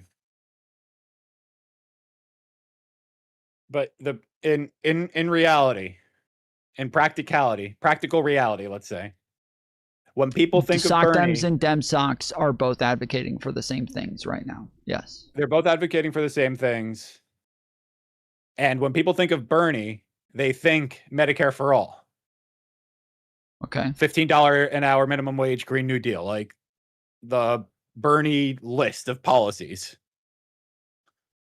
all of which are social democracy policies, expanding the social welfare state, redistributing wealth, progressive taxation. This is the traditional ideas that are associated with social democracy. I feel like these are what Bernie spreads, what he advocates for. He calls himself a democratic socialist, and I think what that did was it actually changed the practical meaning of democratic socialism to be essentially the same thing as social democrat. I mean, it has the word disagree. socialism in it, but like, so does National Socialism. We're not saying they're communists. Yes, but philosophically, they're objectively different. Like, so a DemSoc wants the majority of the economy to be socialized. They want the majority of it to be like run through the government or owned by the government. But they want the majority of the economy to be, if you do a conceptual analysis, socialized. Whereas a SocDem wants the majority of the economy to be capitalism, to be free market. And so it's what, like, the major difference is what you're valuing more. So a SocDem would say, I value capitalism. I think capitalism is the best way to direct resources and to have, get prices and all of this shit, right? Like, they think capitalism is the best way to do that. And so they want capitalism to be the thing. Just anywhere there's some small gaps, anywhere there's holes in capitalism, they want to fill those with social programs. So currently, a SocDem would say that there's not enough gaps filled, and we need to have more social programs, more government intervention in order to fill those gaps. Whereas a democratic socialist would say, no, we need like a very small amount of the economy to be, free market, like small mom and pop businesses and shit like that. The majority of the economy needs to be socialist. But Bernie says the first thing when he's asked about it, he says he's a capitalist. He says we need to expand the social welfare state. Wait. And he's the. Am I muted? Yeah. Okay, sorry, I cut off again. Go ahead. I'm saying Bernie is like, I think Bernie is like kind of the progenitor of the current incarnation of the left. Bernie calls himself a democratic socialist. Bernie says that his policies are social democratic policies. When people think of Bernie, they think of social democratic policies. They are, as I said, currently right now, both sides would agree. That's what I'm saying. Both sides currently would disagree. The difference is the philosophy. The difference is like the long-term goals. That's where the disagreement is. So right now, yes, they would both want the same things, but it's like a no true Scotsman fallacy. No, it's not. How? Because Bernie is like Bernie, if you go down and look at things he's actually said, okay, maybe if you go back 50 years, it's different, but for his like current political career, he is what is traditionally considered social democrat. So you're claiming that he's actually a democratic socialist, and he calls himself a democratic socialist. That's true. But if you actually talk to him about policy and politics and ideology, he's going to say he's a capitalist. No, he's not. What are you talking about? Now I'm looking it up. I feel like I've heard Bernie say he's a capitalist.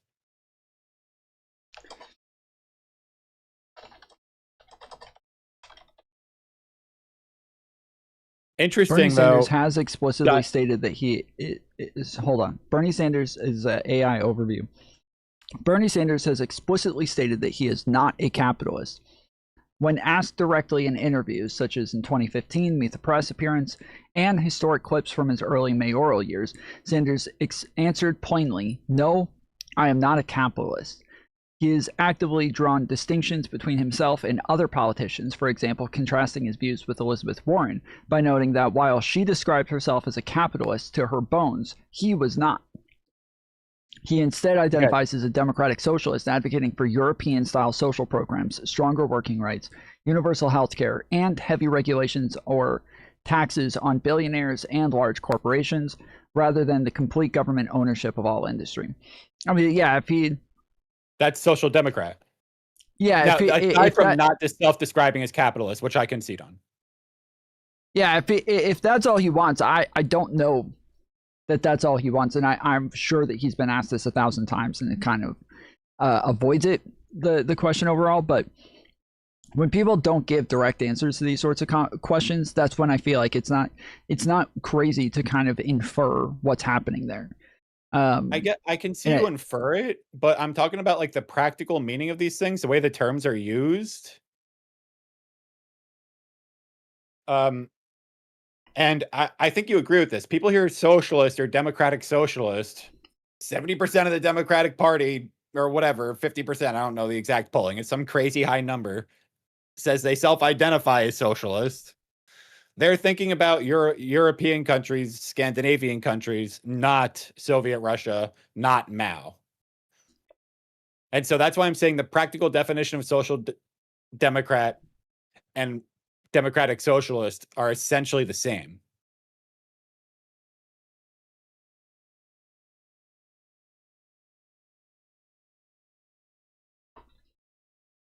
This is why. And I would actually say I agree.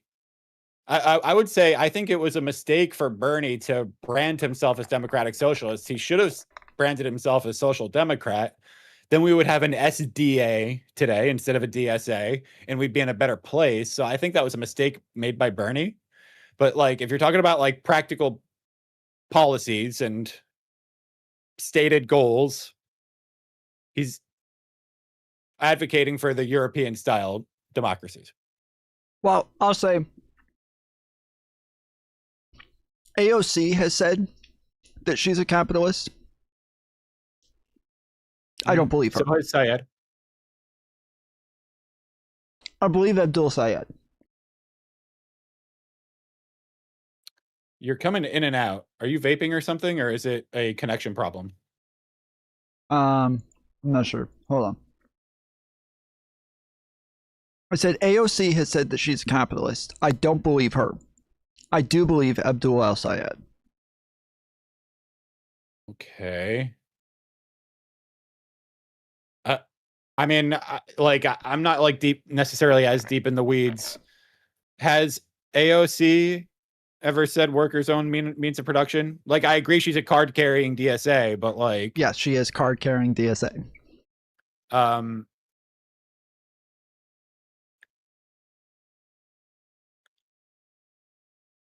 So if it is incumbent for you to be a card carrying DSA member, you have to agree with their principles, and their principles are for all major corporations to be owned by the government and that for them to control production and all this.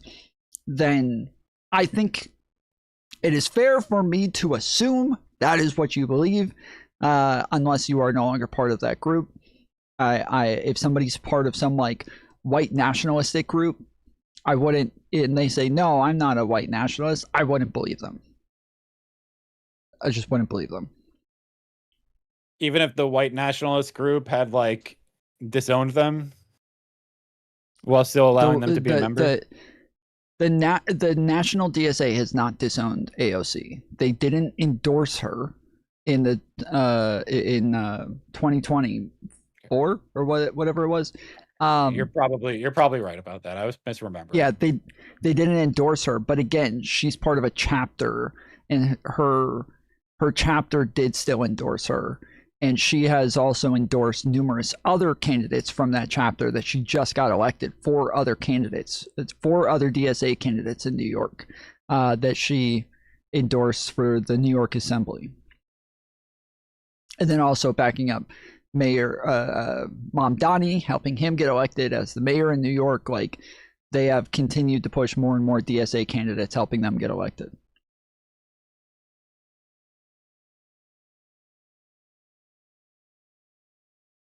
But okay, so let's say AOC, let's say I agree AOC is a socialist.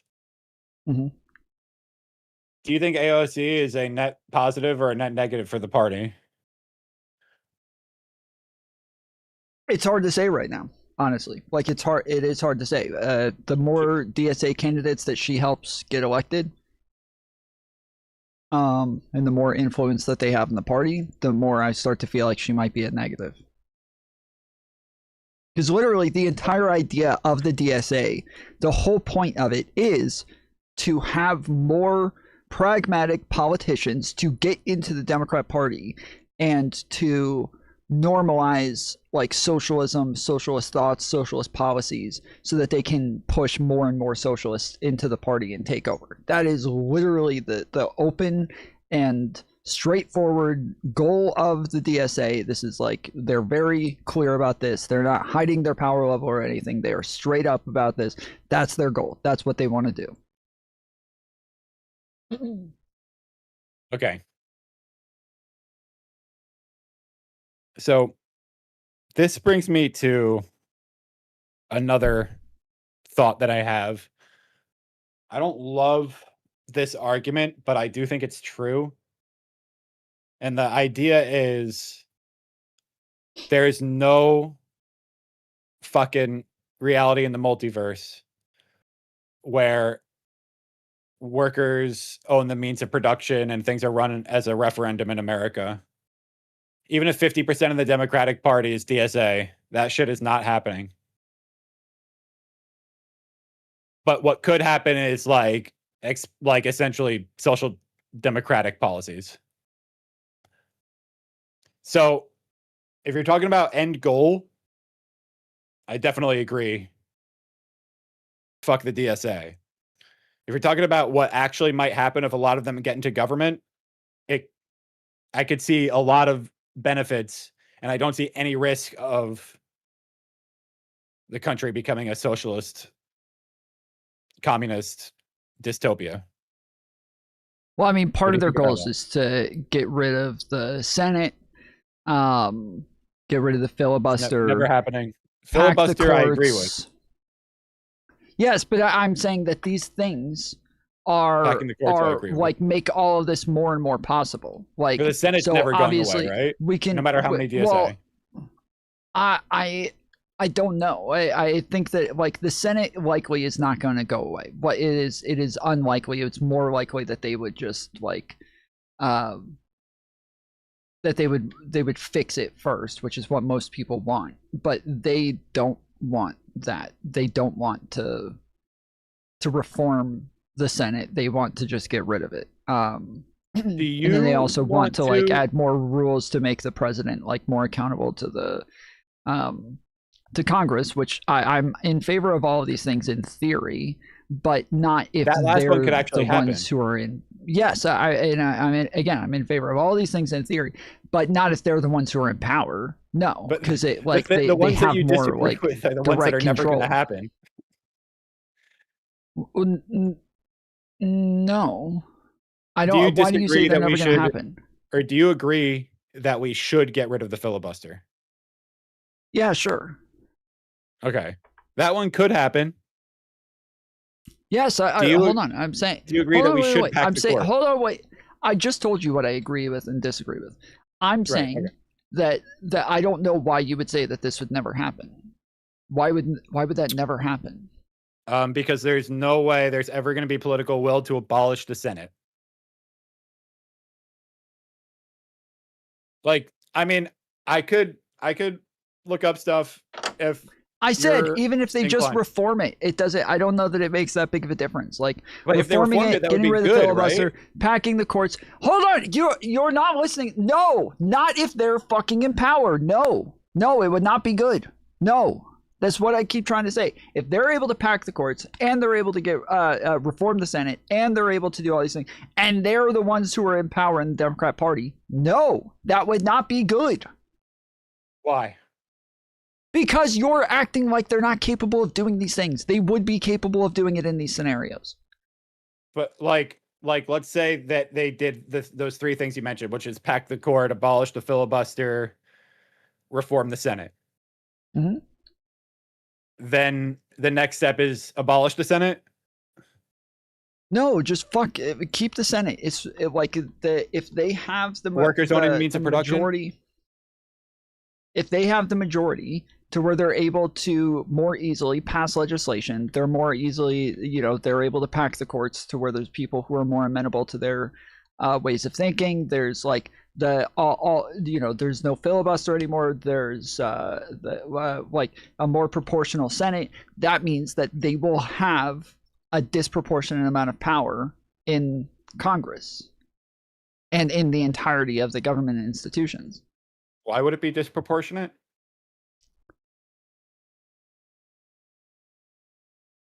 What do you mean? I don't see why that Disproportionate to what it would be now. But right now it's Democrats are underrepresented.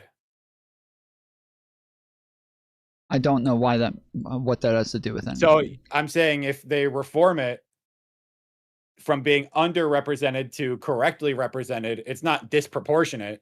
It's just correcting the disproportionate to what it is now. Okay, but like disproportionate, but it's bad the way it is now. And if it changed, it would be better. Oh my goodness. You know what? It's bad now. It was, I wasn't happy with everything with Biden. So thank God Trump came along because we really wanted things to change. No. That's what you're saying. I'm telling you, there is something that's not good now. And I may agree with changing things. I don't agree with changing things with them in power to where they would have more power to do the things that they want. But you keep saying, but you agree with the changes. Yes, if Democrats, liberal Democrats are the ones who are able to be in power, then yes, but not if fucking socialists are going to be in power. No.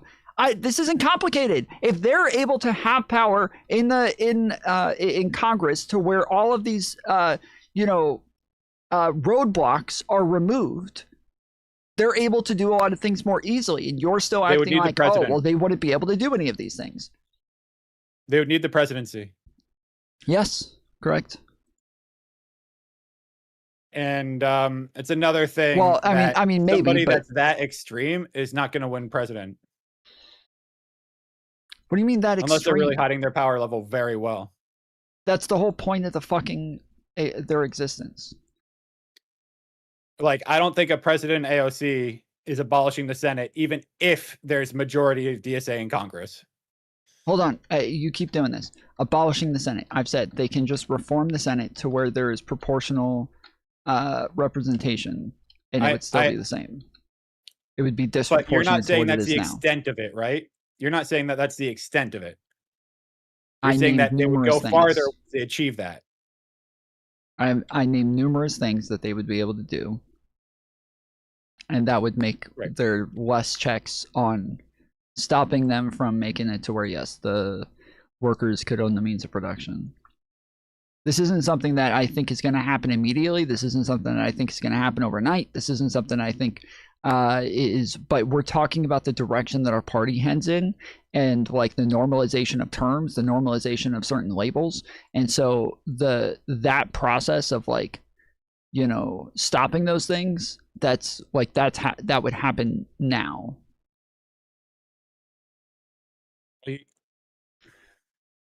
I mean, there's like multiple things that I could kind of respond to. I think that the term democratic socialism is less of a normalization of the term socialism, and it is more of a rebranding of social democracy. You're okay. You have Bernie Sanders as an example. Okay, he's not part of the DSA. Who else? No, but AOC calls herself a democratic socialist. They all do. Right, but she is part of the DSA. Right, and even people that aren't in DSA, I'm sure there are some that call themselves democratic socialist. I would agree with that.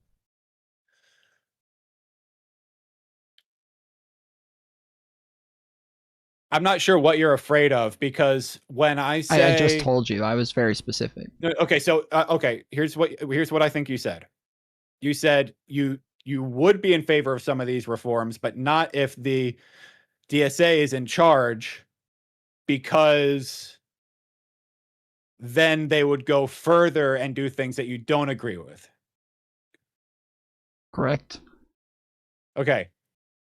But what I'm saying is, I'm not sure what those things are, because every time I say, okay, so they do these reforms, they fix it up so that Democrats can actually get some shit passed. What Democrats? And then what are you? And then what's the next step from that? And I say something like abolish the Senate, which is something we both agree should not happen. And you say, no, I'm not saying they're going to abolish the Senate. I'm saying they're going to reform the Senate. So it's not abolishing the Senate. What is the next step? Oh my goodness. That is the bad I didn't thing. say any of those things as bad things. None of those were examples of bad things. All of those were examples of what's the removing next step? roadblocks. Again, packing the courts, rejecting Supreme Court nominations that they don't agree with until there are some that they do agree with, being able to pass legislation more easily, like through the House and the Senate at that point. You agree with these things, don't you? The legislation of like making it to where like workers would own the means of production? No. Not that. So you're saying that you think they would do that kind of legislation with this power? Yes. What do you mean? Why? Yes, of course. Okay, because every time I said something like that, I think I even specifically said workers owning the means of production. You said, I'm not saying they're going to do that. I'm just saying they're going to like do these reforms. No. I am saying they're going to do that. You kept saying, I don't think they're going to do that. My whole thing was challenging you on that. You kept saying that's not possible. And I literally just laid out a road where I'm saying that's not only possible, but it would be a bunch of things that even regular liberals are in favor of, that could just end up giving socialists more power in the end, but not liberals.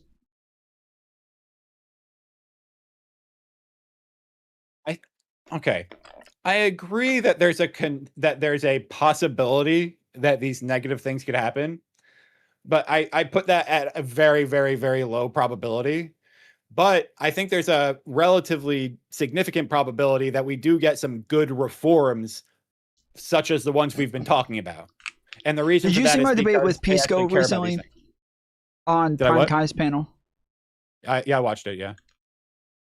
Okay, so in that, I'm literally talking about the fact that, like, and as I said to you, like, I don't think that voters are these, like, fully autonomous agents who are, like, making decisions freely and, you know, based on their ideologies or anything. I don't but exactly agree with that, but it's okay. I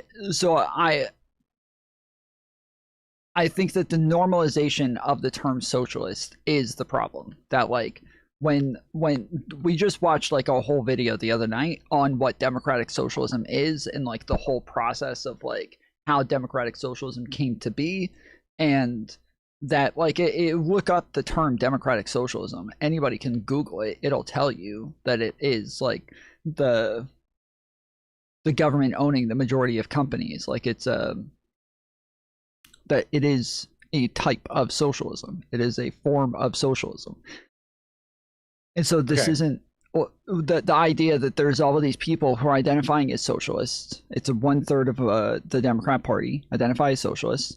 It's 2/3 of the Democrat Party have a higher favorability of socialism than capitalism, and currently it's I think 2/3 like the DSA.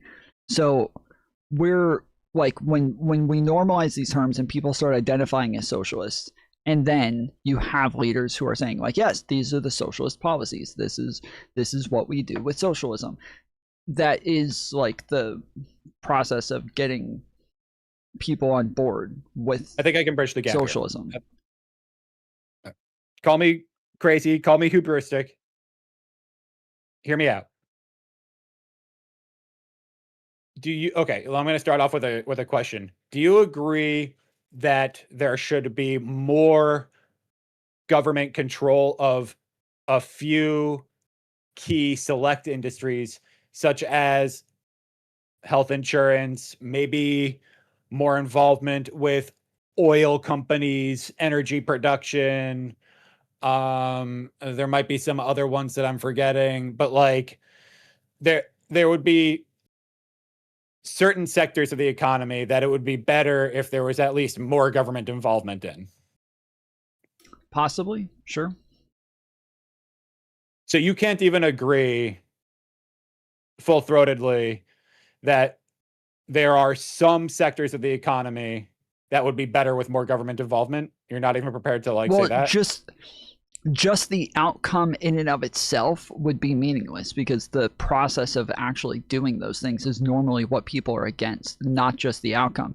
Like a lot of people are like, yeah, it would be great if the state owned all of these companies and everybody had more rights. But then like actually the process of taking all of these companies away from private owners who like that is often what it is that people are against. Just the same as like making it to where single payer is a thing instead of a two-payer public option. Like there's the pragmatic aspects of these are what people are against, not just the outcomes. Public option's not two-payer.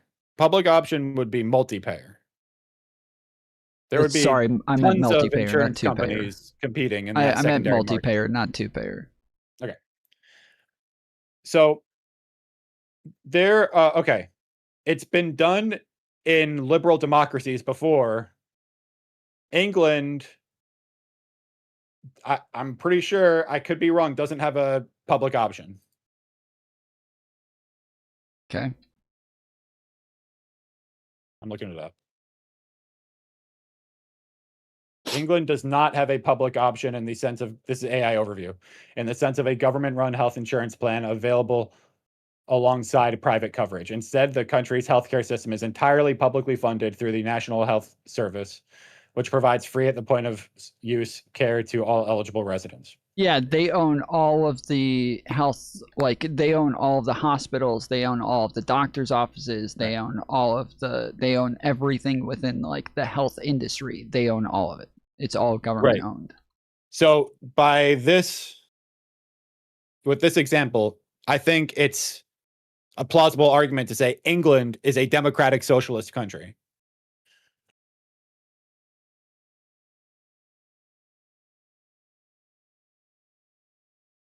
No, again, if you're gonna keep defining it as just like the government doing stuff, then No, sure, the government but owning and controlling an entire sector of the economy.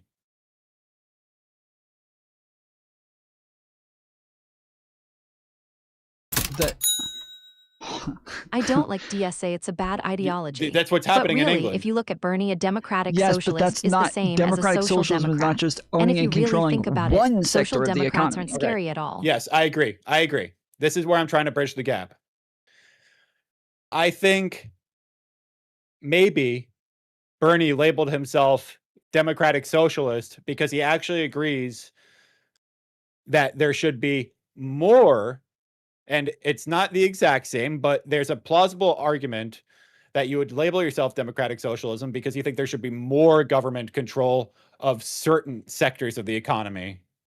And if you label yourself a social democrat, you're kind of not leaving that door open. Now, I agree that if you look at the letter of like historically what democratic socialist is, I'll take your word for it. It means complete government control of everything. But like, No, if it's you not. really It's the believe- majority of it's at its minimum the majority of major companies. That's But like, I don't think it's yeah. such a crazy leap to say, okay, maybe Bernie doesn't think, and I guess we'd have to get into his head. I don't think it's a crazy leap to think he would still call himself a democratic socialist, even if he did not think the government should own a majority of companies, but he did think the government should own perhaps a significantly larger portion of a few certain sectors. And I think that's a plausible reading. Okay. I'm sure your chat is saying that I don't know what the fuck I'm talking about, and it's true. I honestly, I coming mean, you're into just this, telling I me thought like there's socialism- things that are possible, but like sure, it's possible. But like, I think that that's what people think in their head when they think of democratic socialist, and I think that's what it practically means, and I think that's a plausible historical definition as well.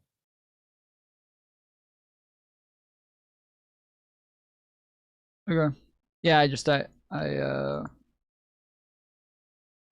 don't think that that's what the majority of politicians mean. I think that politicians, when they identify as these things, I think they know what it is. I agree that like, you know, some voters probably don't know what the fuck it is, and they don't know what the fuck they're talking about. But I don't think that that's the case with politicians. But I guess my problem is America is so far behind so many other countries in this like basic social welfare, and it's prying teeth to get Obamacare in America. Like that was a huge deal, and I agree it was very yes, good. but not because of Democrats.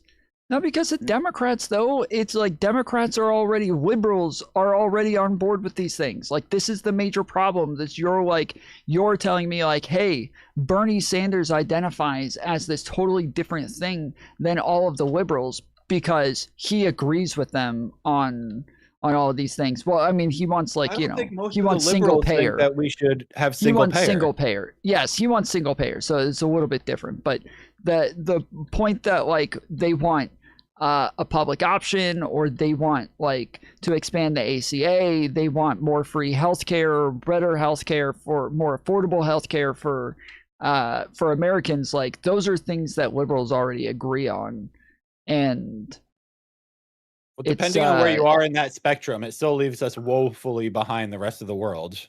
Like, I agree, a public option is in line with, I'm pretty sure, most of like the European, like, you know, utopias. I use that term sarcastically. Most of them do have some sort of public option, and England is like on the farther extreme of like, it's completely run by the government. And so if America had a public option, then this would not be like a great shame of our country. We'd be in line with the rest of the world. And I think a public option would be really good. But I think Medicare for all could also be good. I think it's also not crazy like socialist takeover communism. And I think that you should be allowed to have that position and be in good company in the Democratic Party.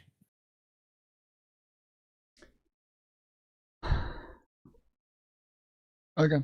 I mean, again, like I these aren't things that I disagree with. Like I just don't think it has much to do with like the conversation of socialists in our party.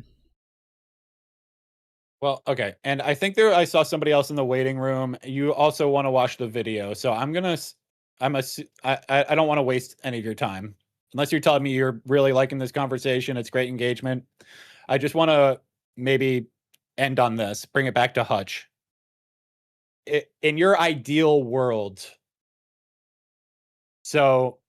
in your ideal world, would Hutch be as focused on Hasan as he is, or would he maybe do a little bit less of that and a little bit more beating on MAGA and a little bit more like videos about like how good Democrats are?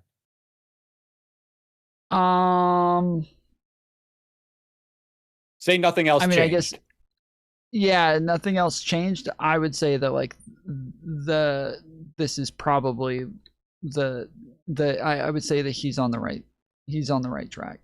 You wouldn't even recommend that he makes like 1% more anti-MAGA videos? No, I think that like I would say that Destiny has probably gone too far, because I think that he's like gone a little bit too hard on attacking the people who are not attacking the left as much. And so I would say that like Destiny is the one who's a little bit far on that spectrum, but I would say Hutch is on the right track. And okay, I think Hutch should be sweeping for people like Syed, but that's just me. Maybe not sweeping, but like you can do it all. You can have it all. And so in my ideal world, Josiah makes 2 to 4% of his videos attacking the left, attacking Brianna Joy Gray, that type of thing. And in my ideal world, Hutch, and when I say Josiah, I also mean David Pakman, Brian Tyler Cohen, Pod Save America, CNN. 2 to 4% shitting on the left, I'm totally cool with. And then if that was the world, which I agree we're probably not quite there, then would you say that Hutch should be devoting, say, 40% to shitting on MAGA? Maybe, I guess. In other words, if there was a little bit of pushback from broad sectors, I think that right now, because we're in the midterms, like this is where like making the separation points is important. Whereas like if we're in the like general presidential election, then yeah, I think like they should be all about shitting on MAGA at that point and shitting on the Republicans and everything. But yeah, right now I think that like coming out of and especially once we're like fully fledged even into the midterm, in the midterm generals, it's a lot more shit on them as well. I wish I had the technology to clip, because I would want to bring this quote that you just said back to you when it is general election time and Hutch is still a Hasan snarker. You know, YouTube has the technology. You can just click the clip button. I don't know how to use it. Okay. I can't look it up right now. But yeah. So I mean, I don't see it happening. I think that, like, yeah, I just think it's all. I mean, you know what I'm saying. So I'll stop pissing off your chat now, and I'll fuck off. Thanks for the conversation, though. I appreciate it. Yeah, I appreciate you calling in. Bye-bye. Later.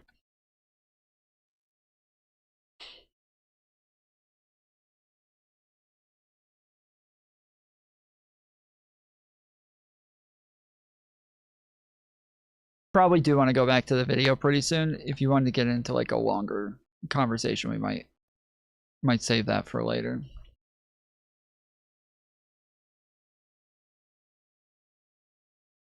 Mr. Polar, you're muted.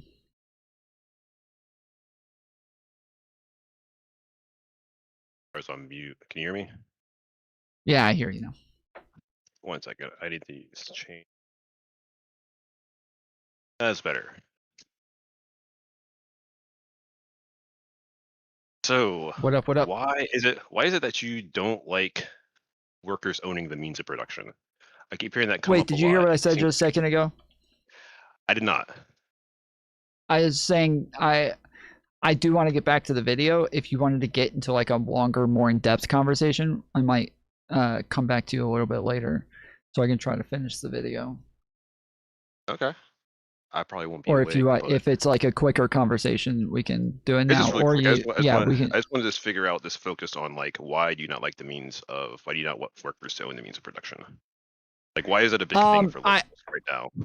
Because I think you can still be a capitalist and give workers like even if the government incentivizes it or even the government forces it, you can still be a capitalist and have workers own at least even like not even a minority, but like a decent chunk of the means of production, at least in what they partake in.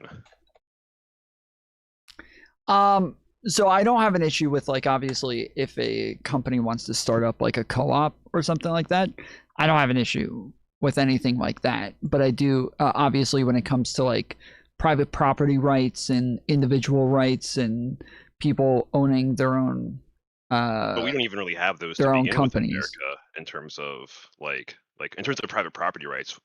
I would argue that we don't really have those for at the behest of the government.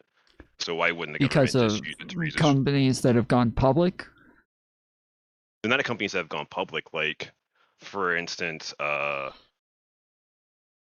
if the government really wanted to, they could just take over like one of these AI companies, like Anthropic. They were going to do that, like through the Pentagon, through the Defense Production Act, and things of that nature. But even so, like the rights that corporations get is at the behest of the U.S. government. You know, it's like we're using their military, their law enforcement. The property rights are enforced by the government. So again, like I don't see why there would be like why there's such contention in the government at all taking or even taking part in a process of forcefully redistributing, not wealth, but like assets in the means of productions, which would be, I guess, in this case, shares in a company on a public market.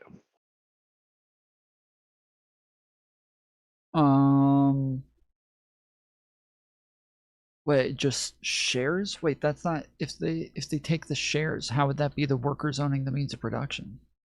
So like a good example is like a policy, and this is kind of just like me spitballing one, is if you have a company that is above a certain market cap, let's say above $50 billion, and have a certain amount of employees, then you're forced to purchase back like 10% of your shares and then redistribute those to your workers as a form of income, like alongside their base pay, in order for like it's like one option of giving workers a means. I wouldn't call that the workers owning the means of production. Like if they own the means of production, it means that they are the owners of the business. They make decisions generally through a democratic process.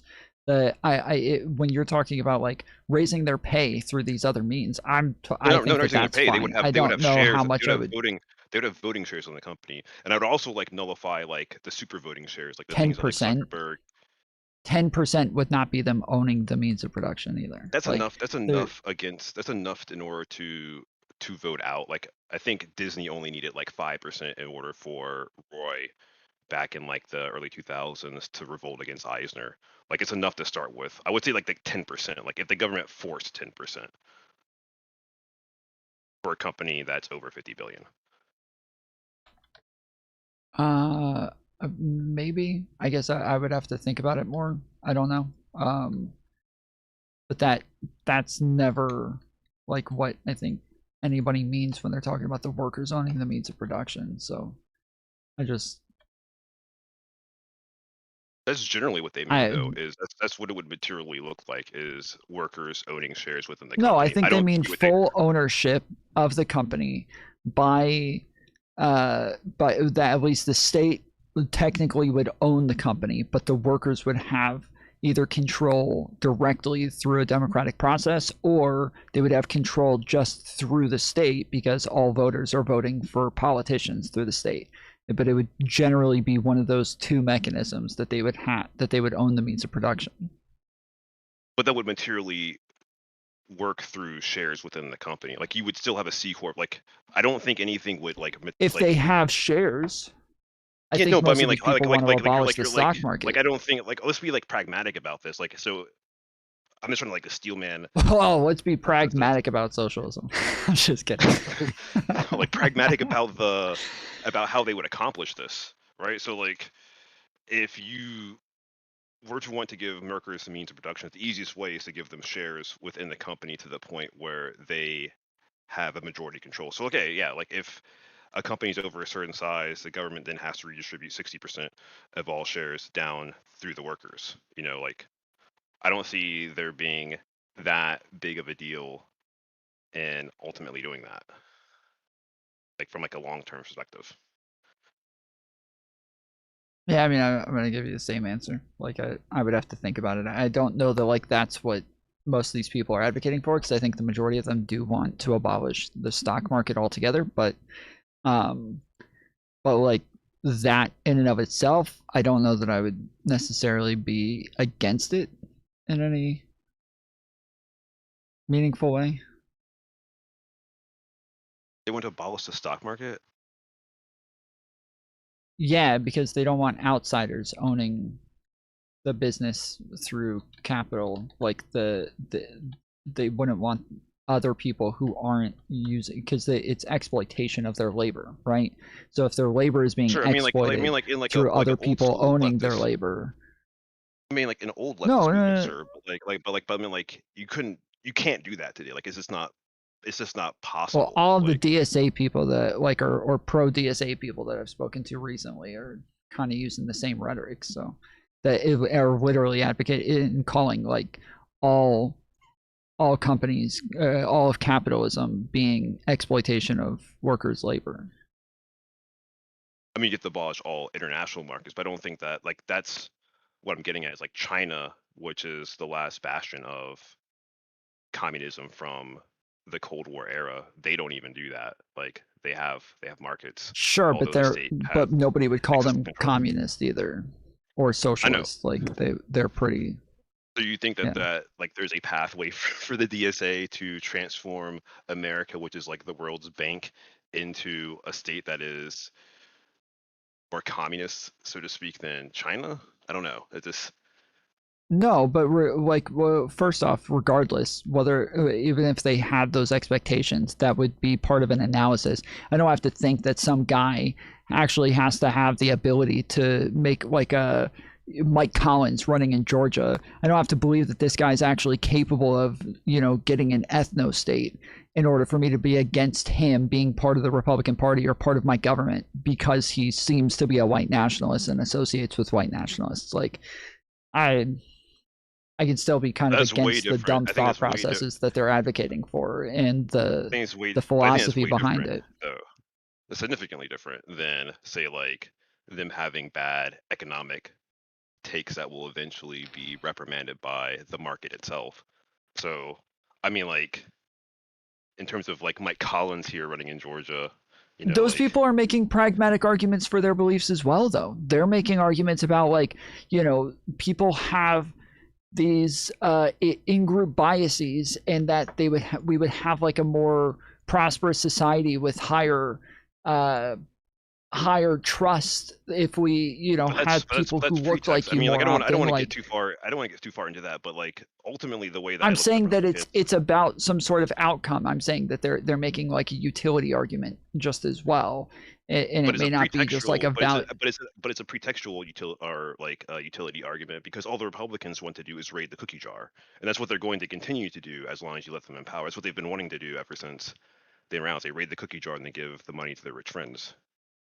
So, like, whatever they say doesn't matter. That's what they're ultimately going to do, is just raid the cookie jar. Whereas I don't think the leftists are actually trying to like create a communist state.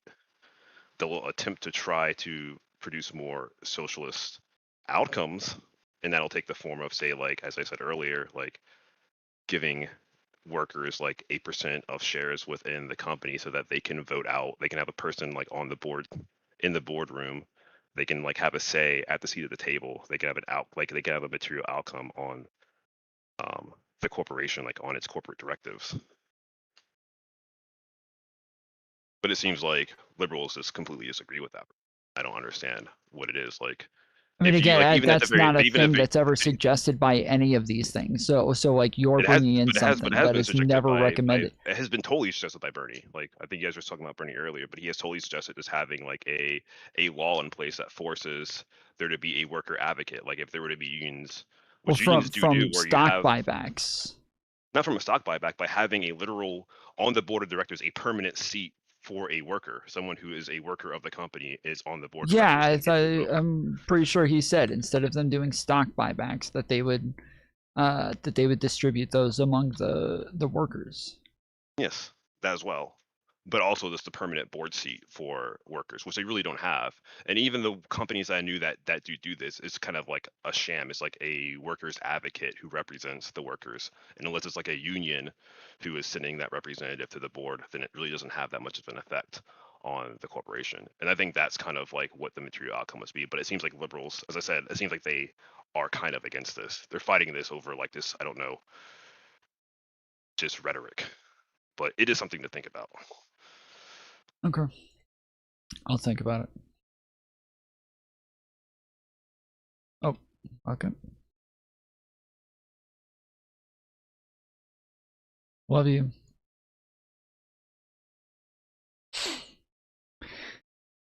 Peak, thank you for the $10. He said, I don't like DSA. It's a bad ideology, but really, if you look at Bernie, a democratic socialist is the same as a social democrat. And if you really think about it, social democrats aren't scary at all. Yeah, I know sock dems are substantively different from dem socks, though. And this is part of the problem is that, like, again, this is why I was asking him initially, if you watched my debate with Pisco on the panel the other day, is that like I'm describing how you can look at examples of people who are just buying into a label, and then because they bought into the label, they over time buy into the ideology. And I think that MAGA with nationalism and the way that they played the game with nationalism and pretended that nationalism was just patriotism, they just pretended to redefine it as patriotism. But then all of a sudden they start coming with like tariffs and saying tariffs are nationalistic policies. Obviously it's America first. Or if we want to go and just take out a leader of another country, well, we should be able to do that because we're America first. We don't care about that country as much as we care about our country. We're putting our country first. And so they start to like add more and more things that are real nationalism. It's really fucking nationalism. These are real nationalistic policies. But initially, they just said nationalism was loving your country. That's fucking patriotism. And it's the same thing that I think sock dems are doing where they're saying, dem socks are doing where they're saying, yeah, I'm a socialist. I just want the government to do more things. So, okay, well, that's not socialism. But over time, like you can see from the DSA's actual website, what it is they advocate for, what it is you need to believe in order to be a fucking member, that obviously they are actual fucking socialists. They don't just want the government to do more stuff. They are actual fucking socialists. But all of their candidates are saying that we just want the government to do more stuff. Yeah, but socialism is good. Fine, then tell the fucking candidates to stop lying about it. Tell them to stop fucking lying. I can't play this fucking game where every time I'm like pointing out that these people are not being honest, and every time but they're not real socialists. No, but they are real socialists. But so don't you agree with those things? What fucking conversation are we having here? Which one are we having? Are we talking about the fact that they are socialists, or are we talking about the fact that I don't agree with socialism? But it's like I have to fight on these goalposts shifting all over the fucking place all the fucking time. I can never have a conversation about whether or not they're being honest or whether or not I agree with socialism. It's always this fucking moving goalpost nonstop.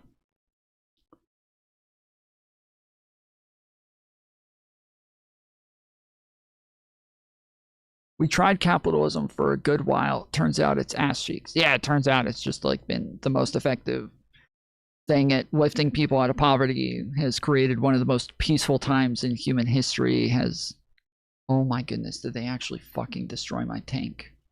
Holy shit, dude. Every time I park these things for like 2 seconds and walk away, they destroy it every fucking time.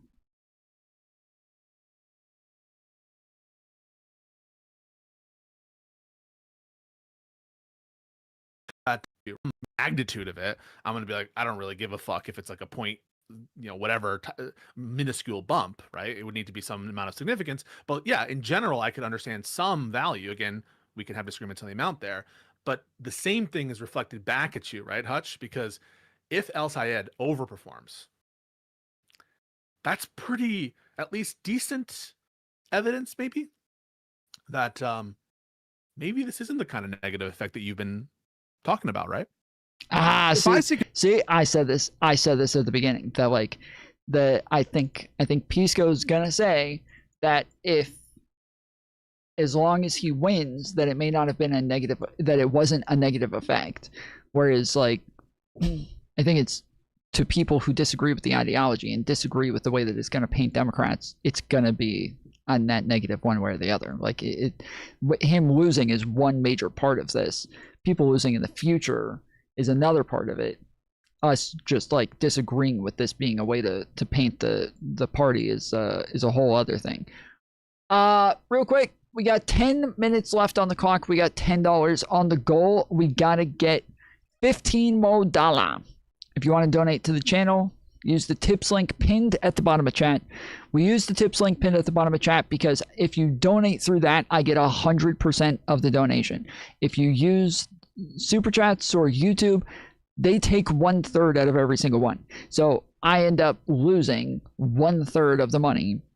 You guys might be really big fans of big tech. You really just love giving money to big tech. You just love throwing money at them. But if you don't, use the tips link pinned at the bottom of chat.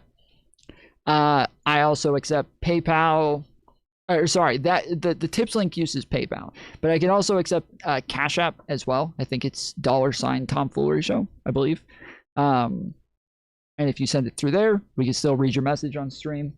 But yeah, we try to avoid giving a bunch of money to YouTube unnecessarily.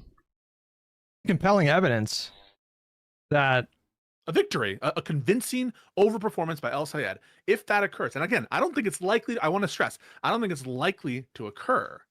And there's a point I'm getting at here. But if it does occur, I think that is some evidence, again, not everything, but it's some evidence that undermines your point and the WIC class's point that they've been raising now for months. It wouldn't be the first time that I was wrong about something. And so like, if I see compelling evidence that Hasan is not as toxic as I claim he is, then, it might damage my ego for a minute, but I'm not so ego driven that I wouldn't be able to adjust my assumptions or admit that I was wrong about something. Is that a good thing then?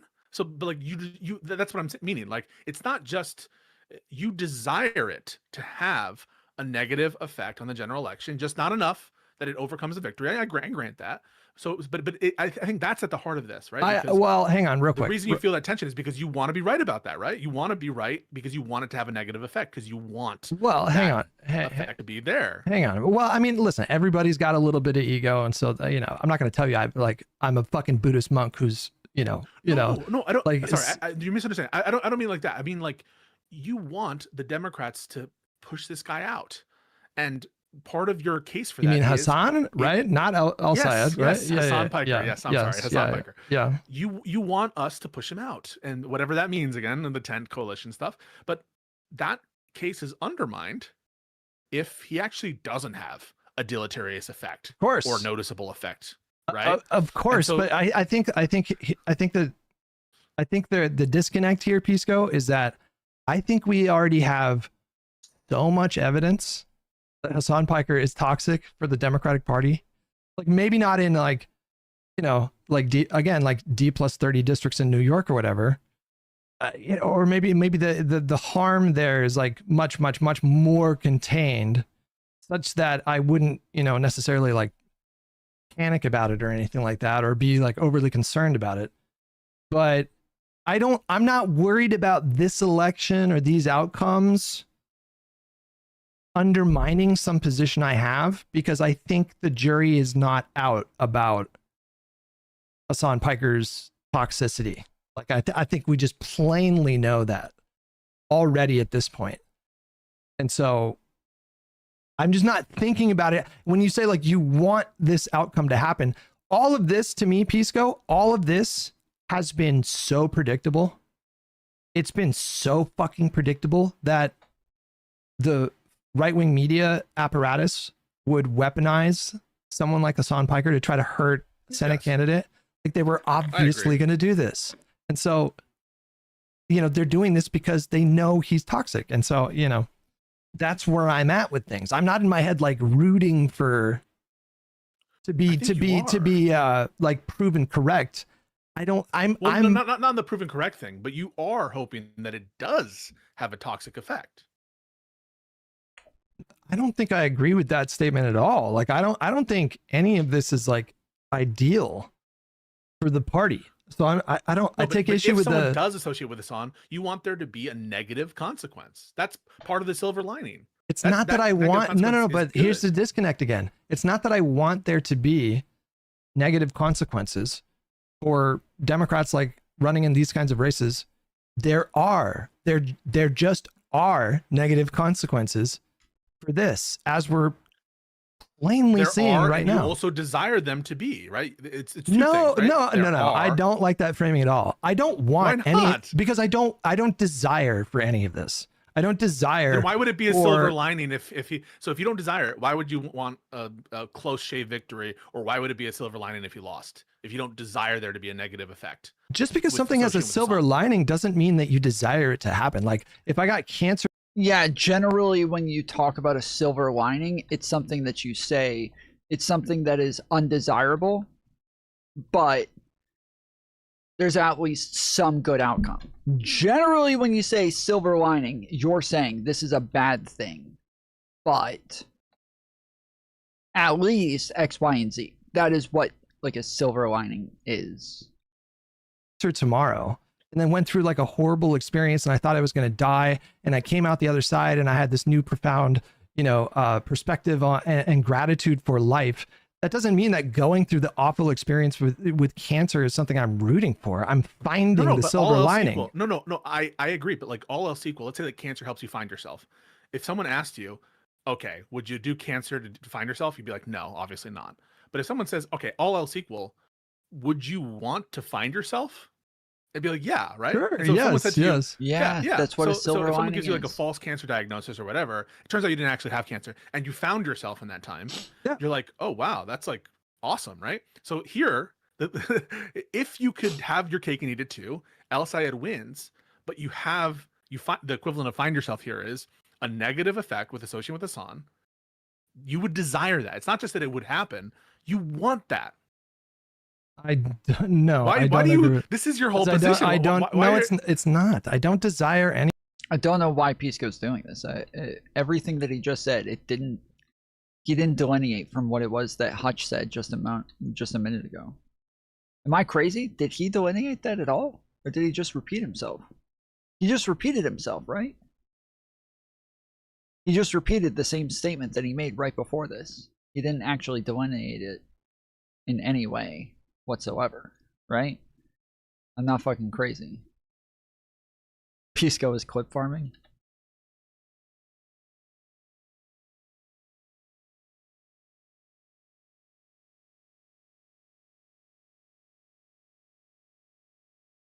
Any of this. I wish he would fuck off and stop inserting himself in Democratic Party politics.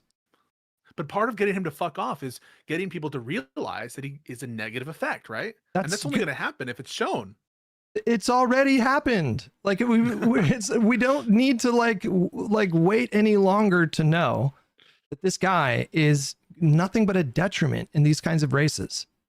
We know this. It's not up for debate anymore. If we already know so if we already know this, why is there a silver lining with him narrowly winning? If everyone already knows it, right? It doesn't make sense, Hutch, right? It I'm doesn't make saying sense for you to and be like, well, that me. would be- I'm saying you and me know this, but so that wait, okay, hang so now, on. That's aside never from been. you and I. There is no inconsistency here. Inconsistency here. Like if you know that like one of the problems that I think is really most of these people are just finding out about Hasan. Most of these people are just finding out who he is and what he said, and every time he says something, like I think it's true with like Mehdi Hasan. Lots of times when we review Mehdi Hasan, I say like I really like Mehdi Hasan. I like him a lot. I think he's fucking awesome. But like he has a really big like downside in the way that he downplays all of the shit that Hasan says and does. Like it's not great, right? I think that like he looks at Hasan and believes that like Hasan is not like a bad faith actor, and so when he goes and talks to Hasan, he thinks like, okay, I mean this is really stupid. He never should have said this shit, but like, you know, every time I talk to Hasan, he tells me it was out of context, or you know, it was this, it was that, and so he just gives Hasan the benefit of the doubt. And I think that that's like for a lot of people currently, they're wondering like, wait, are these just like normal dumb Republican bad faith attacks from Fox News, or are these like, did he actually say these things, or is it all out of context like he says? Or I think people are trying to figure that out right now. We've all been around Hasan for years. We've all been, you know, dealing with this shit for a long time. We all know what this is. We all know exactly what the fuck he said and what the fuck he believes, and we all know all this. So this is not news for us. This is only news for the mainstream people. So obviously they're the ones who have to figure it out right now. prevalent right now is that not enough people know what Hasan is actually about. He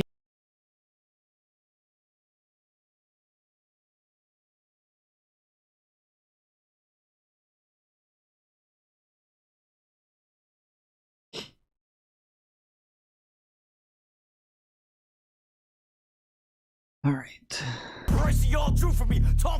Felix 954 tipped $5. Mehdi Hasan should go back to England and play pretend Harry Potter the way he sweeps for Hasan. Shock collar dog shocker. Broom emoji, broom emoji, broom emoji, broom emoji. True. Thank you, Felix. 954 for the $5 donut. Let's get some W's in chat. We got $10 to go on the goal, guys. We got $15 in. We got to get to $25. This is, you know, over the last couple of years, I've been doing this. $25, okay?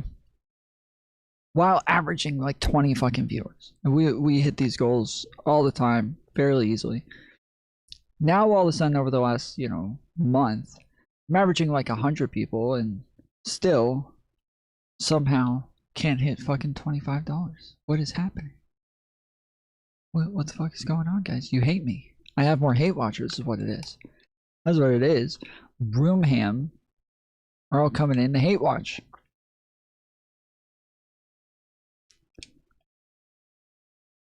That's what it is. Carl Bajor said, can someone at least pretend to be left of the GOP? Can someone who at least pretends to be left of the GOP explain to me how campaigning with Hasan Piker is bad and campaigning with Liz Cheney is good?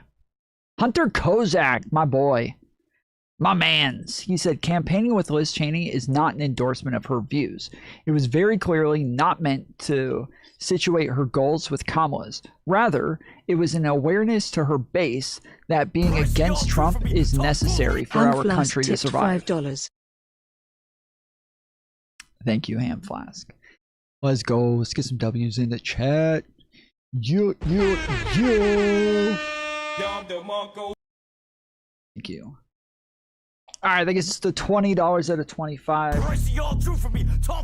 Aram Sound tipped $10. Broom emoji, broom emoji, broom emoji, broom emoji, broom emoji, broom emoji, broom emoji, person emoji, person emoji, person emoji, person emoji, person emoji, person emoji, person emoji, broom emoji,